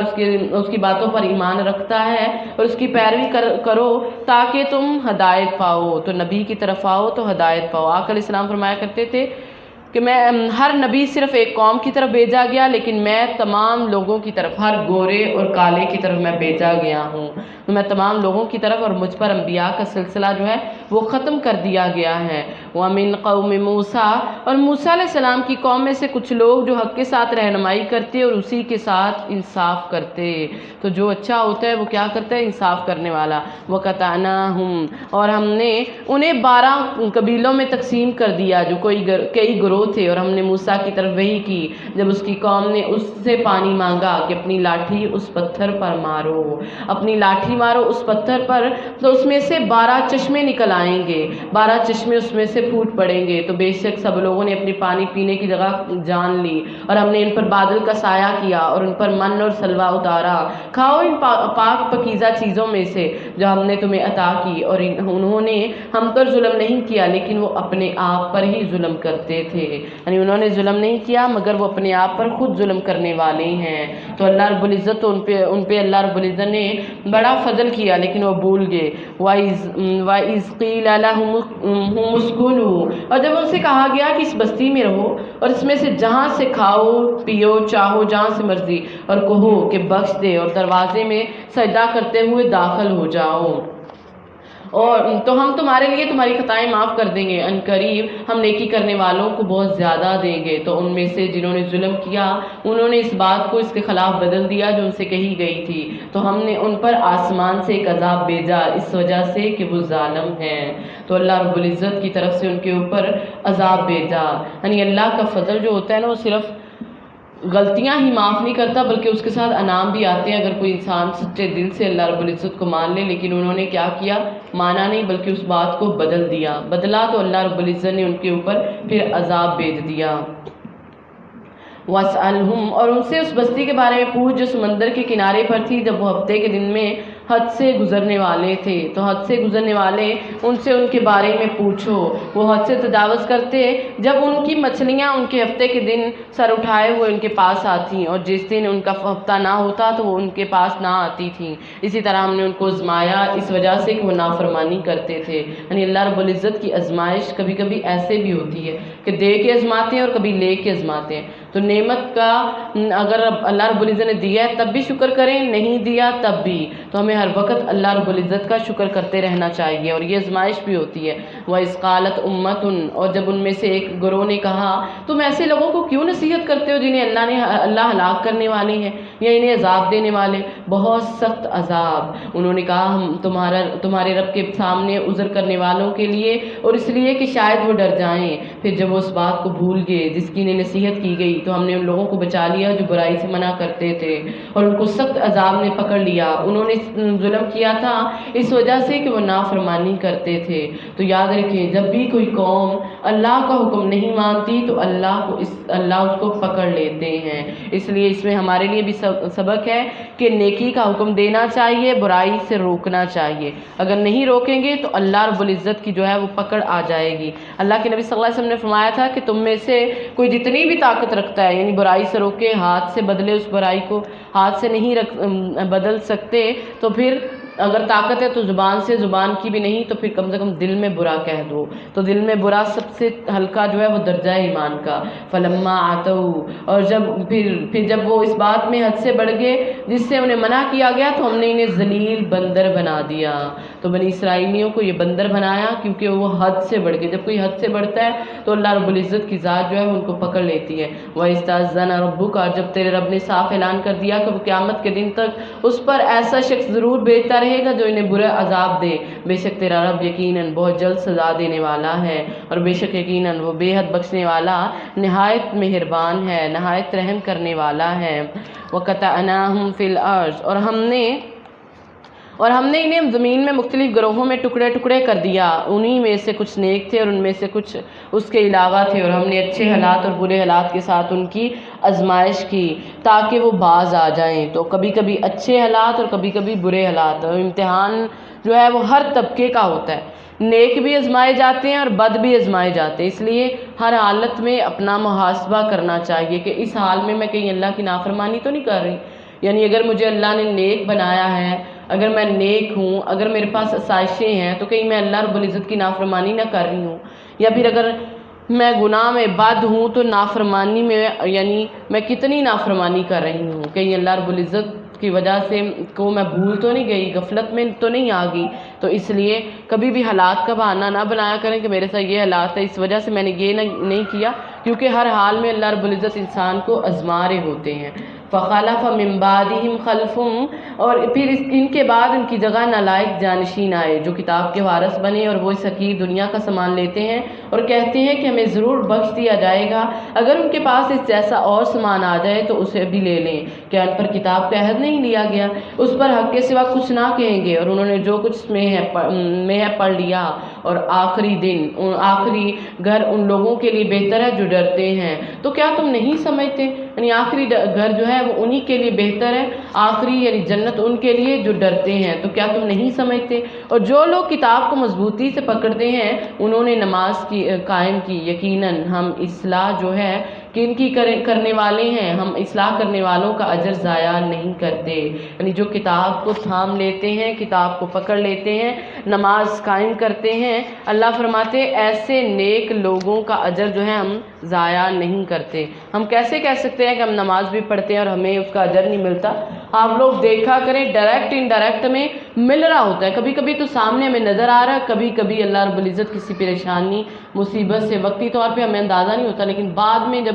پتہ چلتا ہے نا، اس کا نتیجہ نکلتا ہے، پھر کہتے ہیں اچھا یہ اللہ کا مجھ پہ انعام ہی تھا، یہ اللہ رب العزت نے مجھے اس سے بچا لیا۔ تو یہ اللہ رب العزت آپ پر انعام کر رہے ہوتے ہیں۔ اور جب ہم نے پہاڑ کو ہلا کر ان کے اوپر اٹھایا جیسے وہ ایک سائبان ہو، اور انہوں نے یقین کر لیا کہ بے شک وہ ان پر کرنے والا ہے، اور جو کچھ ہم نے تمہیں دیا اسے قوت کے ساتھ پکڑو، جو اللہ نے دیا اس کو قوت کے ساتھ پکڑنا ہے، یہ نہیں کہ ہم بس قرآن کو بار بار اس کے احکامات کی پیروی کے لیے کہا جا رہا کہ اس کو قوت سے پکڑو، جو کچھ اس میں ہے اسے یاد کرو تاکہ تم بچ جاؤ۔ تو بچنے کے لیے جو قرآن میں ہے اس کو یاد کرنا بھی ضروری ہے۔ وَإِذْ أَخَذَ رَبُّكَ مِن بَنِي آدم، اور جب تیرے رب نے آدم کے بیٹوں سے ان کی پشت میں سے ان کی اولاد کو نکالا اور انہیں خود ان کی جانوں پر گواہ بنایا کہ میں واقعی تمہارا رب نہیں ہوں، انہوں نے کہا کیوں نہیں، ہم نے شہادت دی، ایسا نہ ہو کہ تم قیامت کے دن کہو بے شک ہم اس سے غافل ہیں۔ تو اللہ رب العزت نے وعدہ الست جو تھا وہ لے لیا، وعدہ الست لیا روحوں سے، ہماری روحیں ساری روحوں کو فرمایا اللہ رب العزت نے عالم ارواح میں اکٹھا کیا، سب کو نکالا، اور نکال کے اللہ رب العزت نے ان سے پوچھا کہ کیا میں تمہارا رب نہیں ہوں؟ انہوں نے کہا بلا، کیوں نہیں۔ اس لیے فرمایا کہ آقا علیہ السلام فرماتے ہیں کہ ہر بچہ فطرت اسلام پر پیدا ہوتا ہے، یعنی اس کی فطرت اسلام ہی ہوتی ہے، مگر اس کے ماں باپ اسے یہودی، نصرانی یا مجوسی بنا دیتے ہیں۔ تو یہ پتہ چلتا ہے کہ ماں باپ اس کو بچے کو جس طرف لگائیں گے بچہ لگ سکتا ہے، یعنی اگر اس کو دین کی طرف لے کے آئیں گے، کیونکہ اس کی پیدائش ہی فطرت پہ ہوئی ہے، تو ہم کیسے کہہ سکتے ہیں کہ اچھا بچہ نہیں دین کی طرف آ رہا تو ہم کیا کریں؟ تو ہم دیکھیں کہیں نہ کہیں ہمارا قصور ہے، ہم ماؤں کا، یعنی ماؤں نے ان کو شروع دن سے ان کی جو ہے رجحان جو تھا وہ دنیا کی طرف لگایا، دنیا دکھائی، دنیا کا سارا کچھ بچپن سے ہی اس کو دنیا کی طرف لے کے گئے، تو پھر وہ بڑا ہو کے کیسے کہہ سکتے ہیں؟ کیونکہ تازہ جو سبزہ ہوتا ہے، کوئی ہری بری جو ٹہنی ہوتی ہے اس کو جس طرف کو موڑے وہ مڑ جاتی ہے، جو بھی زاویہ اس کا بنانا چاہیں اس کا آ جاتا ہے، اینگل جیسا دینا چاہیں اس کو وہ دے دیتے ہیں۔ اکثر دیکھتے ہیں نا کہ کہیں جائیں پارک میں کہیں بھی تو بڑے بڑے خوبصورت ڈیزائن انہوں نے بنائے ہوتے ہیں، تو وہ کیسے بنا لیتے ہیں؟ کیونکہ وہ ہری بری وہ کمزور سی، ان کو جس طرح موڑیں گے مڑ جائیں گی، لیکن جب تناور ایک درخت ہو جائے اس کو موڑنے کی سوچیں تو وہ مڑے گا نہیں بلکہ ٹوٹے گا۔ تو اس لیے ہم کیا سوچتے ہیں، ہم کہتے ہیں نہیں جب یہ جوان ہوگا نا، ماں کہتی ہے اچھا جب ابھی تو بچہ چھوٹا ہے، بچی نے ہاف سلیو پہنی ہے، ماں کہتی کوئی بات نہیں چھوٹی ہے، دوپٹہ نہیں لیا، ماں کہتی کوئی بات نہیں ابھی چھوٹی ہے، ابھی سے کیا۔ اب بچپن کے اندر اس کو عادت ڈلے گی تو وہ لے گی نا دوپٹہ، اب بچپن میں اس نے کبھی دوپٹہ جب لیا ہی نہیں ہے، کیونکہ ماں کے لیے بچہ 15 سال کی بھی بچی ہو جائے ماں کے لیے تب بھی چھوٹی ہوتی ہے، ماں کہتی چھوٹی ہے ابھی، ماں کو پتہ نہیں چلتا وہ بڑی ہو رہی ہے لیکن کہہ رہی چھوٹی ہے۔ تو یہ نہیں کہنا چاہیے کہ یہ ابھی چھوٹا ہی ہے، کوئی بات نہیں کوئی بات نہیں، تو کل جب یہ بڑا ہو کے آپ کے سامنے کھڑا ہوگا نا پھر بھاگتی ہیں باجی کچھ بتا دیں، بچہ نا فرمان ہو گیا، بچہ ایسے ہے، بچہ ہمارے آگے کھڑا ہو گیا۔ تو پہلے دیکھیں بچپن سے ہم نے اس کی تربیت کیسی کی ہے، کہ ہم نے اس کو اللہ کی پہچان کروائی ہے، کہ ہم نے اس کو بتایا کہ اللہ رحمان ہے، اس کے سامنے جھکنا ہے، نماز پڑھنی ہے، اس کے سامنے آنا ہے، تو ہمیں یہ سارا کچھ بچپن سے ہی کروانا ہے۔ تو اگر چاہتے ہیں کل ہمارے بچے جو ہیں وہ دین کی طرف آئیں، نماز کی طرف آئیں، تو پہلے ہم لوگ اپنے بچوں کو بچپن سے ہی کروائیں، کیونکہ ہر بچہ فطرت پہ پیدا کیا گیا ہے، فطرت اسلام پہ، تو اب وہ فطرت پہچانے گا جب آپ اس کو سمجھائیں گے۔ او تقولوا انما اشرک آباؤنا، اور یہ نہ کہو، اور یہ کہو کہ شرک تو ہم سے پہلے ہمارے باپ دادا بھی کرتے تھے، اور ہم تو ان کے بعد ایک نسل تھے، تو کیا تم ہمیں اس کی وجہ سے ہلاک کرتا ہے جو باطل کرنے والے تھے؟ اور اس طرح ہم کھول کر بیان کرتے ہیں تاکہ وہ پلٹ آئیں۔ یعنی اکثر لوگ جو اسی وجہ سے کہ یہ ہمارے بڑے ایسے کرتے ہیں، ہمیں تو پتہ ہی نہیں، تو اللہ رب العزت فرماتے ہیں کہ سارا کچھ جو ہے وہ تمہارے سامنے ہے، یعنی اللہ رب العزت نے سب کچھ دیا ہے، ہر چیز، تو فرمایا خواہش نفس کا تقاضا نہیں کرنا بلکہ اللہ کی طرف جھکنا ہے۔ یہ نہیں کہ ہم جو ہے وہ خواہش نفس کے پیچھے لگے ہوئے، شیطانی وسوسات جو آ رہی ہیں اس کے پیچھے لگے ہوئے ہیں۔ تو اللہ رب العزت چاہتے ہیں کہ وہ ہمیں بلند مرتبے عطا کرے، دنیا میں فائدے ہمیں مل جائیں، آسائشیں مل جائیں، اور وہ ملیں گی کیسے؟ جب اس کی طرف ہم رجوع کریں گے۔ اور یہ بہانے بنانا کہ یہ ہمارے باپ دادا کا دین ہے، ٹھیک ہے، وہ پہلے غفلت کے اندر تھے، تو اب تو تقریباً میں کہتی ہوں ہر انسان اتنا تو علم رکھتا ہے کہ وہ رحمان کو پہچان سکے، لیکن اکثریت ایسے ہیں جو علم کے باوجود اتنے ایجوکیٹڈ لوگ، اتنے بلند عہدوں پر فائز ہیں، لیکن ان کو یہ سمجھ نہیں آ رہی، جب وہ کسی کے آگے سر جھکا رہے ہوتے ہیں، کسی دربار پہ جا کے نظر و نیاز چڑھا رہے ہوتے ہیں، تو ان کو سمجھ نہیں آ رہی ہوتی کہ یہ رحمان جو ہے وہ ایک ہے، اسی کے آگے ہم نے جھکنا ہے۔ اور ویسے یعنی جھکنا سوائے اللہ کے کسی کے لیے جائز نہیں ہے۔ اور تعظیماً اگر ہم ہاتھ باندھ کے کھڑے ہوتے ہیں نا، تو ہاتھ باندھ کے بھی کسی اور کے سامنے دنیا میں ہم، چاہے وہ ہمارا بڑا ہی کیوں نہیں ہے، ہاتھ باندھ کے بھی کھڑے ہونا جائز نہیں سوائے اللہ کے۔ ہاتھ باندھنا ہے تو اللہ کے سامنے۔ وَاتْلُو عَلَيْهِمْ نَبَأَ، انہوں نے اس شخص کی خبریں پڑھ کے سنائیں، کس کی؟ جسے ہم نے اپنی آیات عطا کی تو وہ ان سے صاف نکل گیا، پھر شیطان نے اسے پیچھے لگایا تو وہ گمراہوں سے ہو گیا۔ یعنی اللہ رب العزت نے پہلے اس کو علم دیا، یہ کہتے ہیں ایک بہت بڑے عالم کا قصہ ہے جس کے پاس کچھ علم تھا، اللہ رب العزت نے اس کو علم دیا، لیکن شیطان نے اس کے اندر دنیا کی محبت ڈال دی، تو وہ علم اور دین کو چھوڑ کے دنیا کے پیچھے چل پڑا، تو اللہ کی آیات کو وہ بھول گیا۔ تو یہ آیات کا علم ہونے کے باوجود اگر انسان جو ہے وہ شیطانی عمل کرتا ہے تو وہ انسان اللہ رب العزت کو بھول رہا ہوتا ہے۔ اس کی مثال دی جا رہی ہے، اگر ہم چاہتے تو اسے ان کے ذریعے بلند کر دیتے، مگر وہ زمین کے ساتھ چمٹ گیا اور اپنی خواہشات کے پیچھے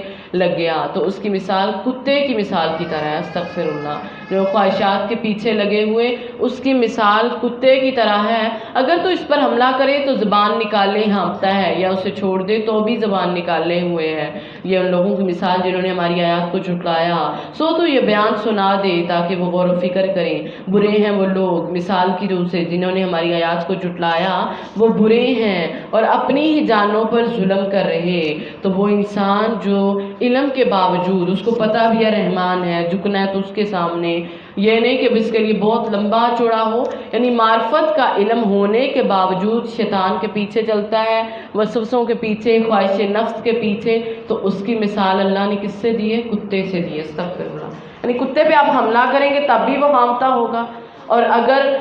نہیں بھی آپ حملہ کرتے تو وہ بھوک پیاس کی وجہ سے، گرمی کی وجہ سے بھی وہ ہانپ رہا ہوتا ہے، یعنی اس کی زبان ہمیشہ سے باہر ہی ہوتی ہے۔ جو اللہ رب العزت مثال دے رہے، مَن يَهْدِ اللَّهُ فَهُوَ الْمُهْتَدِي، جسے اللہ ہدایت دے سو وہی ہدایت پانے والا ہے، جسے اللہ رب العزت ہدایت دے دے وہی ہدایت پانے والا ہے۔ اس لیے ہمیشہ اللہ سے دعا کیا کریں کہ اللہ ہمیں ہدایت کے ساتھ رکھے، ہدایت میں رہیں۔ وَمَن يُضْلِلْ، اور جسے وہ گمراہ کر دے سو وہی خسارہ اٹھانے والا ہے، جس کو اللہ رب العزت کی ذات جو ہے وہ گمراہ کر دے۔ اور فرمایا وَلَقَدْ زَرَعْنَا لِجَهَنَّمَ كَثِيرًا مِنَ الْجِنِّ وَالْإِنسِ، اللہ فرماتے ہیں ہم ضرور جہنم کو یقیناً بھریں گے۔ اب دیکھیں رحمان نے تقییداً کہہ دیا کہ یقیناً ہم جہنم کو بھریں گے، کیوں بھرنا ہے آگے وہ بھی بتا دیا۔ فرمایا جن و انس سے بھریں گے، اور وہ جن و انس کون ہوں گے جن سے اللہ نے جہنم کو بھرنا ہے؟ غور سے یہ سننا اور دیکھنا، کہیں ہمارا شمار ان میں تو نہیں ہے۔ فرمایا لہم قلوب لا یفقہون بہا، جن کے پاس دل ہیں لیکن سمجھتے نہیں، یعنی دل قرآن کو سمجھنے کے لیے آئے ہیں لیکن وہ خواہشات کی تکمیل کر رہے ہیں، حق کو سمجھتے ہی نہیں ہیں۔ تو ایسے جو لوگ ہیں فرمایا ایسے لوگوں کے لیے اللہ رب العزت فرماتے ایسوں کا میں جہنم جو ہے اس سے ضرور بھروں گا۔ اور پھر فرمایا ان کے لیے آنکھیں ہیں جس سے وہ دیکھتے نہیں، آنکھوں کے باوجود نہ اللہ کی نشانیاں نظر آتی ہیں نہ قرآن کی آیات نظر آتی، اور ان کے کان ہیں جن کے ساتھ وہ سنتے نہیں ہیں، تو کانوں کے باوجود وہ جو ہے وہ نہیں سننے والے، سنتے نہیں، تو یہ لوگ چپاؤں جیسے ہیں۔ بلکہ فرمایا یہ اس سے بھی بدتر ہے، یعنی چپاؤں سے بھی اللہ رب العزت نے بدتر کہا ہے اس انسان کو۔ کس وجہ سے؟ کیونکہ وہ سننے کے باوجود بھی سنتے نہیں، سمجھنے کے باوجود بھی سمجھتے نہیں، کانوں کے باوجود بھی کچھ بھی ان کو کچھ سمجھ دکھائی نہیں دے رہا، تو ان کو اللہ رب العزت نے چپاؤں سے بدتر کہا ہے، کیونکہ چپائے بھی اللہ کی تعریفیں کرتے ہیں، وہ بھی اللہ رب العزت کی حمد و ثنا بیان کرتے ہیں۔ تو اس لیے ایسی آنکھیں، ایسے دل سے اللہ کی پناہ مانگنی چاہیے کہ استغفر اللہ ان دلوں کے لیے جو حق کو نہیں سمجھتے، ان آنکھوں کے لیے جو کائنات کی رب کو نہیں پہچانتی، اور وہ کان جو حق سننے کو یعنی راضی نہیں ہے، وہ حق سنتے ہی نہیں ہیں۔ تو ایسا اللہ رب العزت نے جانوروں سے اس کو تشبیہ کیوں دی؟ کیونکہ جانور کا مقصد صرف کھانا پینا ہوتا ہے، یعنی ان کو کھانا پینا ہوتا ہے اور وہ بہکے ہوئے ہوتے ہیں، ان کو کوئی بھی نفع نقصان کا کوئی پتہ نہیں ہوتا، تو ایسے لوگوں جو ہے وہ جانوروں جیسے ہیں۔ اور فرمایا کہ اللہ رب العزت اس لیے جانوروں جیسے دل نہیں بنانے، جانوروں جیسا ہم نے نہیں بننا، بلکہ قرآن کو سمجھنا ہے، قرآن کے پیچھے چلنا ہے اور اس کو دیکھنا۔ اور فرمایا وَلِلَّهِ الْأَسْمَاءُ الْحُسْنَى، اور اللہ اور سب سے اچھے نام اللہ ہی کے ہیں، یعنی اللہ کے نام بڑے خوبصورت ہیں، بڑے اچھے ہیں۔ اور فرمایا وَذَرُوا الَّذِينَ يُلْحِدُونَ فِي أَسْمَائِهِمْ، اور ان لوگوں کو چھوڑ دو جو اللہ کے ناموں میں الحاد کرتے ہیں، یعنی ناموں کو بگاڑ کے استغفر اللہ کو غلط ناموں سے پکارتے، تو ان کو چھوڑ دیں۔ تو اللہ کی معرفت اور محبت بھی اللہ کے ناموں سے حاصل ہو سکتی ہے، اس لیے ہمیں اللہ کے ناموں کو یاد کرنا چاہیے، ٹھیک ہے؟ اللہ کے ناموں کو یاد کریں۔ آقا علیہ السلام نے فرمایا تھا کہ اللہ کے آقا علیہ السلام فرماتے بے شک 1 کم 100 یعنی 99 نام ہے، جو اسے یاد کرتا ہے وہ جنت میں داخل کیا جائے گا۔ اب کلاس کے بعد 99 نام پڑھانے کا مطلب یہی ہوتا ہے کہ آپ لوگ بھی ساتھ ساتھ پڑھیں، تاکہ آپ لوگوں کو، کیونکہ ویسے مشکل ہے لیکن روز جب ساتھ پڑھیں گے تو جب آخری رمضان ہوگا آپ لوگوں کو نام یاد ہوں گے۔ تو انشاءاللہ کر لیں گے کہ ہم نے انشاءاللہ رمضان میں اللہ کے نام بھی یاد کرنے ہیں، تو انشاءاللہ کرنے ہیں۔ کچھ تو آتے ہوں گے، کچھ نہیں آتے، تب بھی ہم نے انشاءاللہ اللہ کے نام یاد کرنے۔ تو فرمایا اللہ کے نبی صلی اللہ علیہ وسلم سے کہا جا رہا ہے کہ ان لوگوں کو چھوڑ دو جو اللہ کے ناموں میں الحاد کرتے ہیں، اور انہیں جلدی ہی بدلہ دیا جائے گا جو کچھ وہ کرتے ہیں، کیونکہ وہ اللہ کے ناموں سے نا، یہ مشرکین مکہ نے اللہ کے ناموں سے کہتے ہیں وہ نام نکالے تھے جو ان کے اللہ کی شان نہیں، یعنی اور اپنے معبودوں کے وہ نام جو رکھ لیے تھے۔ تو اللہ کے نام اچھے ہیں، کیونکہ اللہ کو اس کے پیارے ناموں سے خوبصورت انداز میں پکارا کریں۔ جیسے ہم اپنی ذات کے لیے سوچیں نا، کوئی کہہ دے آپ کو، چاہے جتنا مرضی پیارا ہے، آپ کا دوست ہے، کوئی عزیز ہے، وہ آپ کو کہہ دے کہ میں نے آپ کا نام بدل کے یہ رکھ دیا ہے، تو آج سے آپ نے یہ نام اپنا سب کو بتانا ہے، اپنی سرٹیفکیٹ میں بھی یہ نام رکھو کیونکہ میں نے بدل دیا ہے، تو ایسے کر لیں گے کیا؟ نہیں کریں، کبھی بھی نہیں، چاہے وہ جتنا بھی پیارا ہے۔ آپ کہیں گے ٹھیک ہے، آپ تیری ذات تک ٹھیک ہے لیکن زیادہ نہیں، آپ کبھی بھی اس بات کو پسند نہیں کریں گے کہ آپ کا کوئی نام بدلے۔ تو رحمان کے لیے ہم کیسے کہہ سکتے ہیں کہ اس کے نام کو ایسے بدل کے پڑھنا ہے؟ نہیں، نام کو بڑے اچھے انداز سے، کیونکہ یہ سننے کے لیے بھی اچھے ہوتے ہیں، دلوں کے لیے بھی اچھے ہوتے ہیں، اور بولنے کے لیے بھی اچھے ہیں، کیونکہ جب انسان اللہ سے اس کے ناموں کے ساتھ دعا کرتا ہے تو اللہ اس کی دعا کو رد نہیں کرتے، اس لیے ہمیشہ اس کے ناموں کے ساتھ دعا کرتے رہنا چاہیے۔ وَمِمَّنْ خَلَقْنَا أُمَّةٌ، اور فرمایا ان لوگوں میں سے جنہیں ہم نے پیدا کیا، کچھ لوگ ایسے ہیں جو حق کے ساتھ رہنمائی کرتے اور اسی کے ساتھ انصاف کرتے ہیں، یعنی اللہ کے جو بندے ہیں وہ انصاف کرنے والے ہوتے ہیں، ہمیشہ حق کے ساتھ وہ رہنمائی کرتے۔ وَالَّذِينَ كَذَّبُوا بِآيَاتِنَا، اور جن لوگوں نے ہماری آیات کو جھٹلایا، ہم ضرور انہیں آہستہ آہستہ کھینچ کر لے جائیں گے جہاں سے وہ نہیں جانتے۔ جو آیتوں کو جھٹلائے گا اللہ ان کو ضرور کھینچیں گے۔ وَأُمْلِي لَهُمْ، فرمایا میں انہیں مہلت دوں گا بے شک میری تدبیر مضبوط ہے۔ تو اللہ رب العزت ان کو دنیا میں آزاد چھوڑا ہوا ہے، دنیا میں رحمان نے اگر ہمیں چھوڑا ہے تو سمجھو کہ وہ اللہ ڈیل دے رہے ہیں، کیونکہ ڈیل کے بعد جب گرفت آنی ہے وہ بہت مضبوط ہوگی۔ اللہ کی تدبیر، اللہ کی گرفت بہت مضبوط ہے۔ اولم یتفکروا، کیا انہوں نے غور و فکر نہیں کیا کہ ان کے ساتھی میں جنون کی کوئی سی چیز ہے؟ کون سی چیز ہے؟ وہ تو ایک کھلم کھلا ڈرانے والا، کیونکہ اللہ کے نبی صلی اللہ علیہ وسلم کو کہتے تھے نا کہ یہ مجنون ہے، استغفر اللہ۔ اللہ کے نبی صلی اللہ علیہ وسلم کو جب آقا علیہ السلام کو دیوانہ کہہ رہے، مجنون کہہ رہے، تو پاگل کہہ رہے، استغفر اللہ، تو اللہ رب العزت نے فرمایا کیا ہے یہ غور و فکر نہیں کر رہے؟ یعنی بچپن آپ کا ان کے ساتھ گزرا ہے، ان کو پتہ نہیں ہے کہ بچپن میں یہ کیسے تھے، جوانی ان کے ساتھ گزری ہے، ان کو پتہ نہیں ہے کہ جوانی میں کیسے تھے، تو پھر بھی یہ آپ کو مجنون کہہ رہی ہیں، بلکہ نہیں، آپ تو کھلم کھلا ڈرانے والے ہیں۔ اولم ينظروا فی ملکوت السماوات، اور کیا انہوں نے نگاہ نہیں کی کہ آسمانوں اور زمینوں کی عظیم الشان سلطنت میں اور کسی بھی ایسی چیز میں جو اللہ نے پیدا کی ہے، اور اس بات میں کہ شاید ان کا مقرر وقت واقعی قریب آ چکا ہے، پھر اس کے بعد کسی بات پر یقین لائیں، یعنی ایمان لائیں، کس بات پر؟ وَمَن يُضْلِلِ اللَّهُ، جس کو اللہ گمراہ کر دے اس کو کوئی ہدایت دینے والا نہیں ہے۔ تو جس کو اللہ گمراہ کر دے وہ کبھی ہدایت پانے والا نہیں، اور وہ انہیں ان کی سرکشی میں چھوڑ دیتا ہے، اور وہ بھٹکتے پھرتے ہیں جب سرکشیوں میں چھوڑ دیے جاتے، کیونکہ یہ حق بات کو مانتے کیوں نہیں ہیں؟ اسی وجہ سے کہ یہ جو ہے وہ خواہشات کی پیروی کر رہے ہیں، تو یہ کبھی بھی نہیں کر رہے۔ تو اس لیے خواہشات کی پیروی کرنا انسان کے لیے، انسان سوچے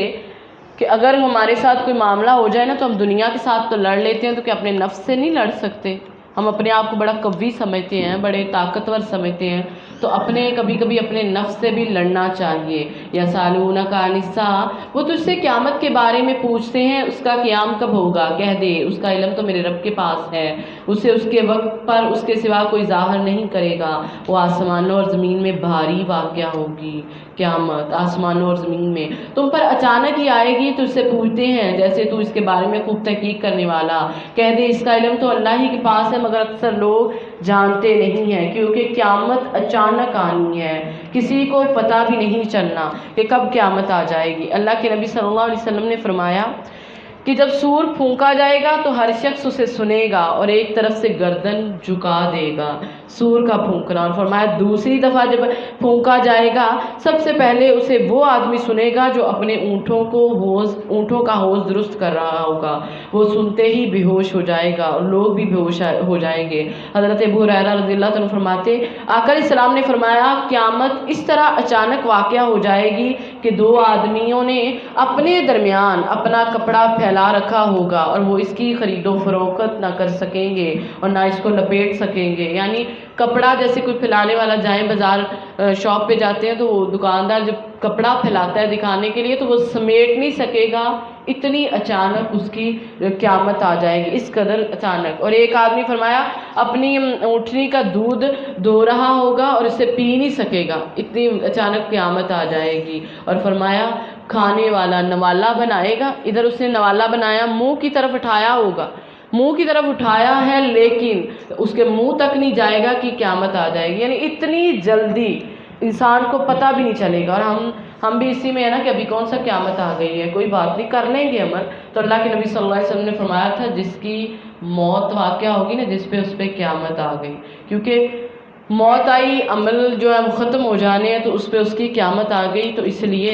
اللہ رب العزت کی طرف ہی رجوع کرنا چاہیے۔ کل کہہ دیجئے لا املک لنفسی نفعا ولا ضرا، کہہ دیجئے میں اپنی جان کے لیے نہ کسی نفع کا مالک ہوں نہ کسی نقصان کا، مگر جو اللہ چاہے۔ اگر میں غیب جانتا ہوتا تو ضرور بہت سی بلائیوں میں سے بہت زیادہ حاصل کر لیتا۔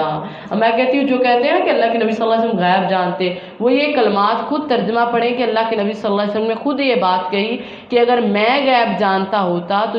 اس سے پتہ چلتا ہے کہ نبی صلی اللہ علیہ وسلم غیب نہیں جانتے۔ فرمایا اگر میں غیب جانتا ہوتا تو میں بہت سی بلائیوں کو اکٹھا کر لیتا، کیونکہ حضرت عائشہ رضی اللہ تعالی عنہ پر الزام لگا تو پورا ایک مہینہ اللہ کے نبی پریشان رہے، اتنا پریشان کیونکہ محبوب بیوی تھی اور اس پر الزام لگا۔ اب آقا علیہ السلام اتنے پریشان رہے، ایک مہینے کے بعد اللہ رب العزت نے وحی کے ذریعے برات نازل کی تو پتہ چلا کہ وہ بری ہیں۔ اب اگر آقا علیہ السلام غیب جانتے ہوتے تو پھر آقا علیہ السلام کو پریشان ہونے کی کیا ضرورت ہے؟ ان کو تو پہلے ہی پتہ چل جانا تھا کہ معاملہ کیا ہوا ہے۔ اب دلیلیں تو بہت ہیں ان کے لیے اگر کوئی سمجھے، کیونکہ سمجھنے والے نہیں ہیں۔ اگر اللہ کے نبی صلی اللہ علیہ وسلم غیب جانتے ہوتے تو یہودی عورت نے آقا علیہ السلام کی کھانے میں کیا زہر ملایا تھا، تو غیب جانتے تو وہ زہر آپ کبھی بھی نوالہ نہ اٹھاتے، آپ کو پتہ چل جاتا کہ اس میں زہر ہے۔ اور اللہ کے نبی صلی اللہ علیہ وسلم فرماتے تھے آخری لمحات میں بھی کہ وہ زہر کا اثر میں اب بھی پاتا ہوں، یعنی اس کی تکلیف میں اب بھی محسوس کر رہا ہوں۔ تو اللہ کے نبی صلی اللہ علیہ وسلم غیب نہیں جانتے، اور فرمایا اگر میں غیب جانتا تو بہت ساری بلائیاں مجھے مل جانی تھی، کیونکہ مجھے پہلے ہی پتہ چل جانا تھا۔ نقصان پہنچنے، نبی صلی اللہ علیہ وسلم کو نقصان اگر کبھی کبھی پہنچے ہیں تو اس کا مقصد یہی ہے کہ آپ غیب نہیں جانتے تھے۔ بہت سے ایسے حالات آئے ہیں جہاں پہ آقا علیہ السلام کو ضرورت ہوتی کہ آپ کو پہلے سے پتہ ہوتا، لیکن اگر پتہ ہوتا تو پھر وہ آپ اس کے لیے کوئی حالات صحیح کر لیتے، لیکن نہیں، اس سے یہی پتہ چلتا ہے کہ آپ غیب نہیں جانتے۔ سائرہ سے کو اس کو میوٹ کر دیں، آپ غیب جو ہے وہ نہیں جانتے۔ تو اللہ رب العزت فرماتے ہیں کہ میرے محبوب پیغمبر آپ کہہ دیجئے کہ میں اپنے لیے بھی کسی نفع اور نقصان کا مالک نہیں ہوں۔ اب دیکھیں آقا علیہ السلام کو اللہ کہہ رہے کل کہہ دیجئے لا املک لنفسی نفعا ولا ضرا، میں اپنے لیے کسی نفع نقصان کا مالک نہیں، تو ہم کیسے کہہ سکتے ہیں؟ ہمارے اکثر جو ہیں وہ عبادات اسی وجہ سے چھوڑے ہوتے ہیں، وہ نمازیں نہیں پڑھ رہے، وہ کچھ نہیں کرے، وہ کہتے ہیں وہ اسی گمان میں کوئی گل نہیں، ہم تو مسلمان ہیں، اللہ کے نبی کے پیروکار ہیں، تو نبی نے سفارش کر لینی۔ تو اللہ نے یہ ان کا بھرم جو رکھا ہوا اس کو اللہ رب العزت نے توڑ دیا ہے کہ نبی تو خود بھی اپنی جان کے لیے کسی نفع و نقصان کا مالک نہیں، تو آپ کا کیا کر سکتے ہیں؟ ہاں سفارش کریں گے اس کی جس کے لیے اللہ اجازت دیں گے، تو اللہ اس کے لیے اجازت دیں گے جس سے اللہ راضی ہوں گے۔ تو جب نماز پڑھیں گے نہیں، قرآن پڑھیں گے نہیں، دنیا میں راضی نہ کیا، تو قیامت کے دن کیسے کہہ سکتے ہیں کہ آقا علیہ السلام کی سفارش ہمیں مل جائے گی؟ اس لیے اسی بھرم میں رہنا کہ سفارش ملے گی کوئی بات نہیں،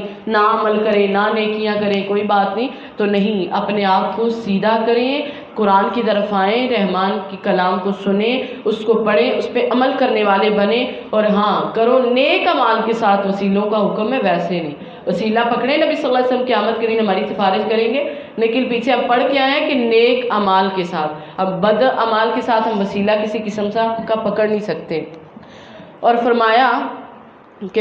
اگر میں غیب جانتا تو ضرور بلائیوں میں سے بہت زیادہ حاصل کر لیتا، اور مجھے کوئی تکلیف نہ پہنچتی، میں نہیں ہوں مگر ایک ڈرانے والا اور خوشخبری دینے والا ان کے لیے جو ایمان لائے ہیں۔ تو ایمان والوں کے لیے میں ڈرانے والا بھی ہوں اور خوشخبریاں دینے والا بھی۔ هو الذی خلقکم من نفس واحدہ، وہی ہے جس نے تمہیں ایک جان سے پیدا کیا اور اس نے اس کا جوڑا بنایا تاکہ وہ اس کی طرف جا کر سکون حاصل کرے۔ پھر جب اس نے اس عورت کو ڈانکا تو ایک ہلکا سا حمل ٹھہرا دیا، حمل سے اٹھا لیا، اسے حمل اٹھایا، پس وہ اسے لے کر چلتی پھرتی رہی۔ پھر جب وہ باری ہوگی تو دونوں اللہ سے دعا کرنے لگے، یعنی خامند اور بیوی دونوں دعا کرنے لگے جو ان کا رب ہے کہ بے شک اگر تو نے ہمیں تندرست بچہ عطا کیا تو ہم ضرور ہی شکر کرنے والے ہوں گے۔ یعنی اللہ رب العزت نے جوڑے بنائے، پھر جب فرمایا حمل ٹھہرا تو دونوں دعا کرتے ہیں کہ اللہ اگر تو ہمیں بچہ تندرست عطا کرے گا تو ہم ضرور دونوں ہی شکر کرنے والے ہوں گے۔ فلما آتاہما صالحا، پھر جب اس نے انہیں تندرست بچہ عطا کیا تو دونوں نے اس کے لیے اس میں شریک بنا لیے جو اس نے انہیں عطا کیا تھا، پس اللہ اس سے بہت بلند ہے جو وہ شریک کرتے ہیں۔ اور اب بھی معاشرے میں یہی ہوتا ہے کہ اللہ رب العزت جو نعمت دیتے ہیں اس کو کسی غیر اللہ کی طرف کر لیتے کہ نہیں جی یہ فلاں کی وجہ سے ہے، فلاں کی وجہ سے ایسا ہوا ہے۔ اور اکثر جو ہے وہ لوگوں کو دیکھا ہے وہ نام بھی ایسے رکھتے ہیں، جیسے وہ کہتے ہیں پیر بخش، اس کا نام کیا ہے؟ اس کا نام پیر بخش ہے، کیوں؟ اس کو پیر نے بخشا نا اس لیے۔ تو استغفر اللہ، ایسے نام جو ہے نہیں رکھنے چاہیے، اور نہیں یہ اللہ کی طرف، اللہ نے جو آپ پہ نعمت کی اس کو اللہ کا ہی رہنے دے، دوسروں کی طرف مت کرے کہ اس کی وجہ سے مجھے یہ ملا ہے، اس کی وجہ سے میں اس پریشانی سے نکلی ہوں، اس کی وجہ سے مجھے اللہ نے یہ نعمت دی ہے۔ نہیں، اللہ کی رحمت ہے۔ وسیلے ضرور اللہ دنیا میں بناتے ہیں نیک انسانوں کے، لیکن اب نیک انسان کا وسیلہ بنایا اس کا مطلب یہ نہیں ہے کہ آپ نیک انسان کو ہی رب مان لو، اس کو ہی کہہ لو کہ اس کی وجہ سے سارا کچھ، نہیں، اللہ کی رحمت ہے، اللہ کی رحمت ہونی چاہیے، یہی کلمات آپ کی زبان پہ ہونے چاہیے ہر وقت۔ جب بھی کوئی ایسا آپ کو کوئی عہدہ ملا کسی وجہ سے، آپ کی وجہ سے کسی کا کوئی نقصان ہٹ گیا ہے، کوئی پریشانی دور ہو گئی ہے، اکثر ہوتا ہے نا کہ کسی کو ہماری وجہ سے کوئی نفع پہنچے یا پریشانی دور ہو تو آپ کے کہتا ہے شکر ہے یہ آپ کی وجہ سے سارا کچھ ہوا ہے، تو ایسا اگر کوئی کہے وہ غلط کہہ رہا ہے تو آپ کو نہیں، اللہ کی رحمت ہے۔ اور مجھے آپا جی کی بات یاد آ گئی، آپا جی ہمیشہ نا کسی نے آ کے کہنا نا کہ آپا جی یا آپ کی دعاؤں کی وجہ سے یا آپ کی وجہ سے ایسا ہوا، تو آپا جی نے کہا نہیں نہیں میرا اس میں کوئی نہیں ہے، یہ اللہ کی رحمت ہے، اللہ کی رحمت ہے، اللہ نے رحم کیا، یہ اللہ رب العزت کا فضل ہے۔ تو ہمیشہ ہمیں بھی اپنی زبان پہ یہی لانا چاہیے کہ اللہ کی رحمت، اللہ کا فضل، ہم تو کچھ بھی نہیں کر سکتے۔ ایشرکون ما لا یخلق شیئا، کیا وہ انہیں شریک بناتے ہیں جو کوئی چیز پیدا نہیں کرتے اور وہ خود پیدا کیے جاتے ہیں، اور نہ ان کی کوئی مدد کر سکتے اور نہ وہ خود مدد کرتے ہیں، یعنی بتوں کو پوج رہے ہیں ان کے سامنے اور وہ ان کو بنا رہے ہیں۔ فرمایا یہ تو خود پیدا نہیں کر سکتے بلکہ خود پیدا کیے گئے، جو تم لوگ غیر اللہ کو جا کے پکارتے ہو، غیر اللہ کے آگے سر جھکاتے، ان کے لیے نظر و نیاز کرتے، انہوں نے تو کچھ بھی پیدا نہیں کیا بلکہ وہ تو خود پیدا کیے گئے ہیں۔ وَإِن تَدْعُوهُمْ إِلَى الْهُدَىٰ، اگر انہیں ہدایت راستے کی طرف، سیدھے راستے کی طرف بلاؤ تو وہ تمہارے پیچھے نہیں آئیں گے، تم پر برابر ہے کہ تم انہیں بلاؤ یا خاموش رہو۔ اور فرمایا ان الذین تدعون من دون اللہ، بے شک جنہیں تم اللہ کی سوا پکارتے ہو وہ تمہارے جیسے بندے ہیں۔ دیکھیں اللہ رب العزت اب ان آیات کو پڑھنے کے بعد بھی اگر کوئی کسی غیر اللہ کے سامنے جا کے سر جھکائے، اس کے سامنے اس کے پاؤں چومے، جا کے اس کی ماتھا ٹیکے اس کے مزاروں پہ، تو پھر واقعی وہ جاہل انسان ہے، اور جاہلوں سے کنارہ ہی اچھا ہے۔ اب دیکھیں اللہ فرما رہے جنہیں تم پکارتے ہو، جا کے کہتے ہو کہ ہمیں اللہ کے لیے دے دو، یہ دے دو، اور اکثر استغفر اللہ ہمیں بیٹا چاہیے، جا کے ان کے مزاروں پہ کہہ رہے ہوتے ہیں ہمیں بیٹا چاہیے، ہمیں یہ پریشانی دور چاہیے، ہمارا یہ کرنا چاہیے، ہر چیز ان سے جا کے مانگ رہے ہوتے، ایسے مانگ رہے ہوتے جیسے اللہ سے وہ مانگ رہے ہیں، استغفر اللہ۔ تو اللہ فرما رہے جنہیں تم اللہ کے سوا پکارتے وہ تو تمہارے ہی جیسے بندے ہیں، بس انہیں پکارو تو لازم ہے کہ وہ تمہاری دعا قبول کریں، یعنی بندوں کو چھوڑ کے اللہ کو پکارو، ان کی قبروں پہ جانے کی بجائے اللہ سے مانگو تو لازم ہے کہ وہ تمہاری دعاؤں کو قبول کریں گے۔ اگر تم سچے ہو تو دعائیں کب قبول ہوں گی؟ جب سچے من سے اس کو پکارا جائے گا۔ الہم ارجل، فرمایا کیا ان کے پاؤں ہیں جن سے وہ چلتے ہیں؟ یعنی قبروں پہ جا کے سر جھکا رہے ہو تم، تو ذرا اللہ کا جواب دو، کیا ان کے پاؤں ہیں جن سے وہ چلتے ہیں، یا ان کے ہاتھ ہیں جن سے وہ پکڑتے ہیں، یا ان کی آنکھیں جن سے وہ دیکھتے ہیں، یا ان کے کان ہیں جن سے وہ سنتے ہیں؟ قل ادعوا شرکاءکم، کہہ دے تم اپنے شریکوں کو بلا لو پھر میرے خلاف تدبیر کرو، بس مجھے مہلت نہ دو۔ یعنی خواہ وہ بت کے جو ہے وہ پتھر کے بت ہوں یا انسان جو قبروں میں ہیں، تو فرمایا یہ سارے کے سارے شریک ہیں، اللہ فرماتے ہیں ان کو بلاؤ، یہ چل کے نہیں آئیں گے۔ یعنی قبر والوں نے کبھی،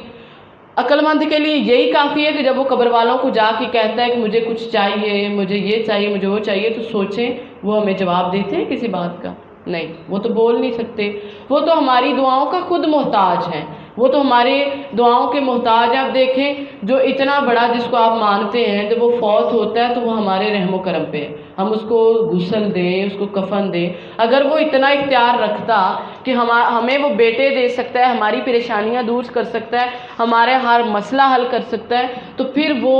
جو ہے اب غسل بھی اپنے آپ کو خود ہی دے لیتا یا اپنے آپ سے موت کو ٹال لیتا، تو وہ کچھ بھی نہیں کر سکتا۔ اللہ رب العزت اتنی مثالیں دے کے ہمیں سمجھا رہے ہیں، لیکن وہی بات کہ سمجھنا عقل مند جو ہے انہی کو اللہ کی نشانیوں سے سمجھ آتی ہے۔ ان ولی الذین، بے شک اللہ رب العزت فرمایا بے شک میرا مددگار اللہ ہے جس نے یہ کتاب اتاری، وَهُوَ يَتَوَلَّى الصَّالِحِينَ، اور وہی نیکوں کا مددگار ہے۔ تو اللہ نیکوں کے مددگار، اور ہمارا مددگار صرف اللہ، نبی صلی اللہ علیہ وسلم سے کہا جا رہا وَالَّذِينَ تَدْعُونَ مِن دُونِهِ، اور جنہیں تم اللہ کی سوا پکارتے ہو وہ نہ تو تمہاری مدد کر سکتے ہیں اور نہ خود اپنی مدد کر سکتے ہیں، یعنی وہ تو اپنی بھی مدد نہیں کر سکتے، اور اگر انہیں سیدھے راستے کی طرف بلاؤ تو نہیں سنیں گے، اور انہیں دیکھتا ہے کہ تیری طرف دیکھ رہے حالانکہ وہ دیکھ نہیں رہے، یعنی بتوں کو جب پکار رہی ہیں تو وہ دیکھ نہیں رہے۔ خذ العفو وامر بالعرف، درگزر اختیار کرو، یعنی درگزر کرو، نیکی کا حکم دو، جاہلوں سے کنارہ کرو۔ حکم دیا جا رہا ہے کہ جاہلوں سے، ہمارے دین نے ہمیں کیا سکھایا کہ جاہلوں سے کنارہ کریں، اور فرمایا خذ العفو وامر